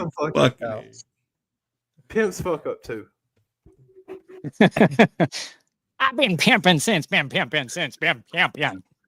Pimping. No, it's been great, man. It's been great, and I'm pretty sure we're all ready to wrap up now. I'm gonna just take a wild fucking guess. It's been 4 hours. Catalyst motherfucking Jones, dude. It's been, dude, obviously always a pleasure with you, brother. And man, dude, you're paving the way, dude. You're paving the way. In the ass. I'm gonna pull a fucking Catalyst Jones right now. That's what I'm gonna do. I'm gonna do this. I'm gonna say, brother, play a 3-minute long commercial. No. And let me tell you, listen. Commercials, I have to shout out, dude. You don't have ads. They're not ads. These are supporters of your show, and these are who does the promotions. This guy, full-on Catalyst songs. Jones. The full-on songs. I rock out to that shit at work, brother. Hells yeah, dude. Wait till you guys hear the one tomorrow. I'm gonna go ahead and announce this. Your boy has fucking teamed up with Red Pill Threads, and man, I'm gonna be doing some designs with them, not only for their shit and their brand, but since I've teamed up with them, you can now go get all your White Rabbit merch at redpillthreads.com/catalyst, however the fuck that works. I don't know yet, but it's there. It's out there. You can find all of my new designs are going to be popping up over there. Not only that, but I'm collabing with those guys on some of their designs, and their designs are already fucking fire. And they have some of the dopest people in the fucking game that I look up to. That I'm looking at their webpage and it's like people we fuck with, and I'm scrolling through and I'm like, holy shit. And then it's like White Rabbit. And I'm like, I don't belong on there with these fucking heavy hitters, but I am on there. So go ahead and use promo code RABBIT and you will get 10% off. Look at that shit. Dude, that fucking Alex Jones one is so fucking fire. And I'm jealous that I didn't come up with that myself. Bro, all this stuff looks fucking amazing. We got Tucker Carlson with Ice Cube. That's there's some dope ass shit, and I'm sure Catalyst. I'm sure there's stuff that's in the making that has not yet made its way to the website. Yes, there is some stuff. California is just past their stupid freaking everybody be scared and put your masks on again. So we're going to have shirts for the truthers to walk around and basically give a middle finger to all those people that are dumb enough to put their masks back on. That's all I'm going to say about that. And that shirt is going to be up tomorrow, I believe. Let's fucking go, dude. And if you can't, I'm sorry, dude. I don't like to judge. I try not to judge. I do it probably more than I should. But if you really cannot find one shirt in this catalog, right, and Catalyst is collabing with these dudes, if you can, or do, I don't know if it's dudes, guy, whatever, this company, this awesome company. It's two amazing guys, yes. Okay, two fucking awesome dudes. If you guys cannot find one cool shirt, like, hey, dead pedophiles can't reoffend, that's an automatic, like, you if you don't like the shirt, I question your well, everything. Here's the thing, and I will say this: I struggled at the very beginning when we were talking about collaborating, because Tam that we just had on there is the owner of part owner of charismictruestore.com. And I talked to her about it before I got with these people because I didn't want there to be a conflict of interest. Here's the thing: if you're a wholesome person, go to charismictruestore.com, because that is the place for you to be able to wear your truth and still get the same point across without being a dick about it. And if you want to be a dick about it like I am, then go over to redpillthreads.com, because you're going to wear some shit that's going to offend somebody. Catalyst, dude, the way you just put that, oh my goodness, that was beautiful. Yes. Charismic truth. My Christian friends, go over to charismictruestore.com. My Christian friends that use the F word as much as I do, go check out redpillthreads.com. Use that promo code RABBIT to get your 10% off. Let's go. All right, Dude. sorry, that was a long ass plug, but No, those that was plugs a were awesome beautiful as fuck. plug, and you sir deserve that. And real quick, I know we're wrapping up. It's late as fucking balls. Catalyst, do I have the correct website here? Yes, you do, brother. Those medallions are here. Let me go grab one of mine, or one of mine. Let's see Let me it. go grab mine. So this is Tam. We had Tam on. Obviously earlier tonight, she just hopped off. So this is kind of what she's working with. She spit a lot of truth, and there we go. The charismictruth.com. So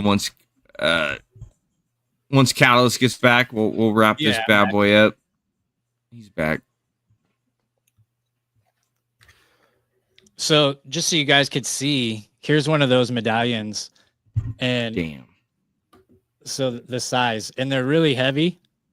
Like it's heavy. It's good quality shit, and it's got the flat Earth on the front, and then it's got the Charismic logo on the back, and the Charismic logo is actually flat Earth as well, because you have the flat plane right here with the dome over it, and then the sun and the moon. But absolutely beautiful. Yes, and they also have all their books and stuff too, so go check that out. Anyways, bro, thank you for inviting me to your conspiracy Christmas party. This has been fucking awesome. Catalyst, dude, are you serious? You're one of the OGs. Oh no, I removed him. I hit the wrong button. I'm so sorry, but you're one of the fucking OGs of the 643. You're one of the first people that I can recall reaching out to me and helping me start this whole thing up when Ryan passed, and you have a special place in my heart. You know that it's nothing but love over here at the 643 Double Play, man. And Matthew, man, I know that you jumped in on the latter half of all this, and you super late. I missed all the excitement, dude. This ain't gonna be I'll listen the only back. time you're over here, man. We're going to have you on, and we're going to jump into some of that goodness, because much like the Conspiracy Underground news thing, and much like the Monday Night Master Debaters, you do not fail to provide content. You send me all kind of stuff, and I love looking into the different shit that you send this way, because it's awesome, man. Like you're just like I am. You get to scrolling through this fucking Instagram app, and then there's all kind of rabbit holes you can fall down. Yeah, I'm working more on trying to find. I'm doing a lot of my own research right now on a few different topics, and still pushing that water story, trying to get that out there. That's a big one for me. But I'm working on. I got some bullshit for you for the upcoming NFL. If you like the sports conspiracies, I won't drop that right now. I'll just say this: all the conspiracy numbers and everything that keep popping up. I think it's going to be Detroit and Pittsburgh.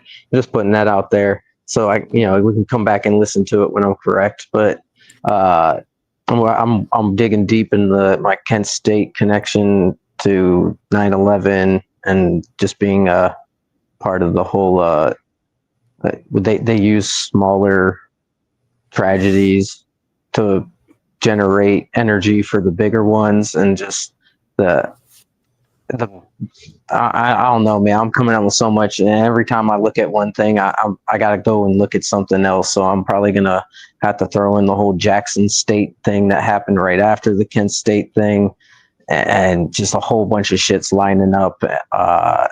And I dropped it on here before, but it has to do with 9/11, Kent State, Jews, and portals. So it should be interesting.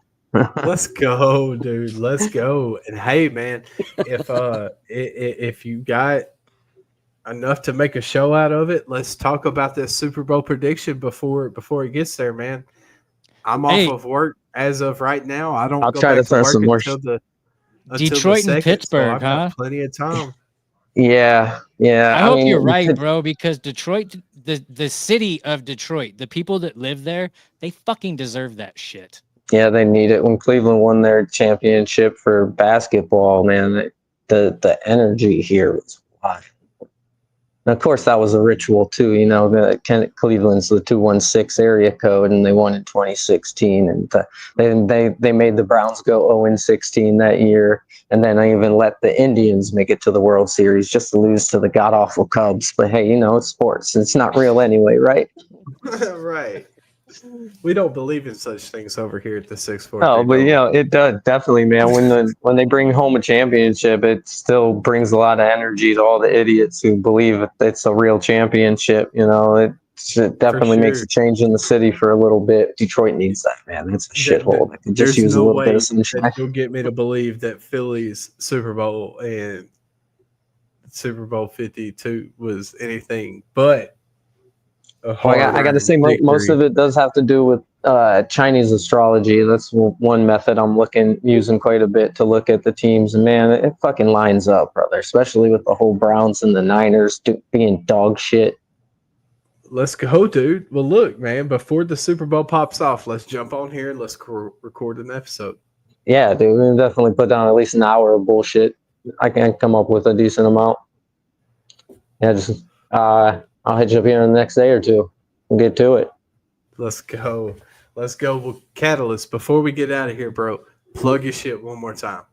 Hey, so you can go check me out everywhere where there's podcasts, audio, and for video, my home right now is Rockfin. So just go ahead, look up White Rabbit. If you're on Rockfin, I put all my shit on there for free. So you do not have to have a Rockfin membership. Let's go. Let's go. Free content for the win, baby. Matthew, let the people know where they can find you. Just Awaken Lion on Instagram, Awaken Lion 29. I wouldn't say a guru, jack of all trades, and anything conspiracy, I've either lived it, touched it, or dug into it. Nice. Let's go. Let's go. Well, Kyle, brother, I don't know about you, but this has been awesome. This has been the 4 hours, 5 minutes, and 45 seconds of counting worth of absolute pure chaos. And I have loved every fucking second of it, man. So I don't know about you. Let's wrap this bitch up. Let's tell these people that all you gotta do. What's up, before you wrap it up? One more thing. Another reason I did wear this hat, because I want to troll one more person. One more person. So Tyler Hansen, this one's for you, brother. Let's go. I'm out. You are filthy, Catalyst. You are a filthy motherfucker, and I fucking love you, dude. That was beautiful. That's with my friends, asshole. Let's go. Well, ladies and gentlemen, I swear to God, this has been fucking amazing. Kyle, 93 viewers. I just want to say, that's embarrassing, bro. I'm in my robe. God is good all the time, and all the time God is good, because Lord knows 94. Lord knows we don't deserve this shit. We're just a bunch of idiots talking out the side of our necks, but we love each and every single one of you 94 beautiful souls. And on behalf of the White Rabbit Podcast, on behalf of the Awaken Line Instagram monster page, on behalf of the Sunday Night Secret Society, and on behalf of the 643 Double Play, I sincerely thank y'all. We love y'all. God bless y'all. Merry motherfucking Christmas. And we'll catch y'all next time. Let's go.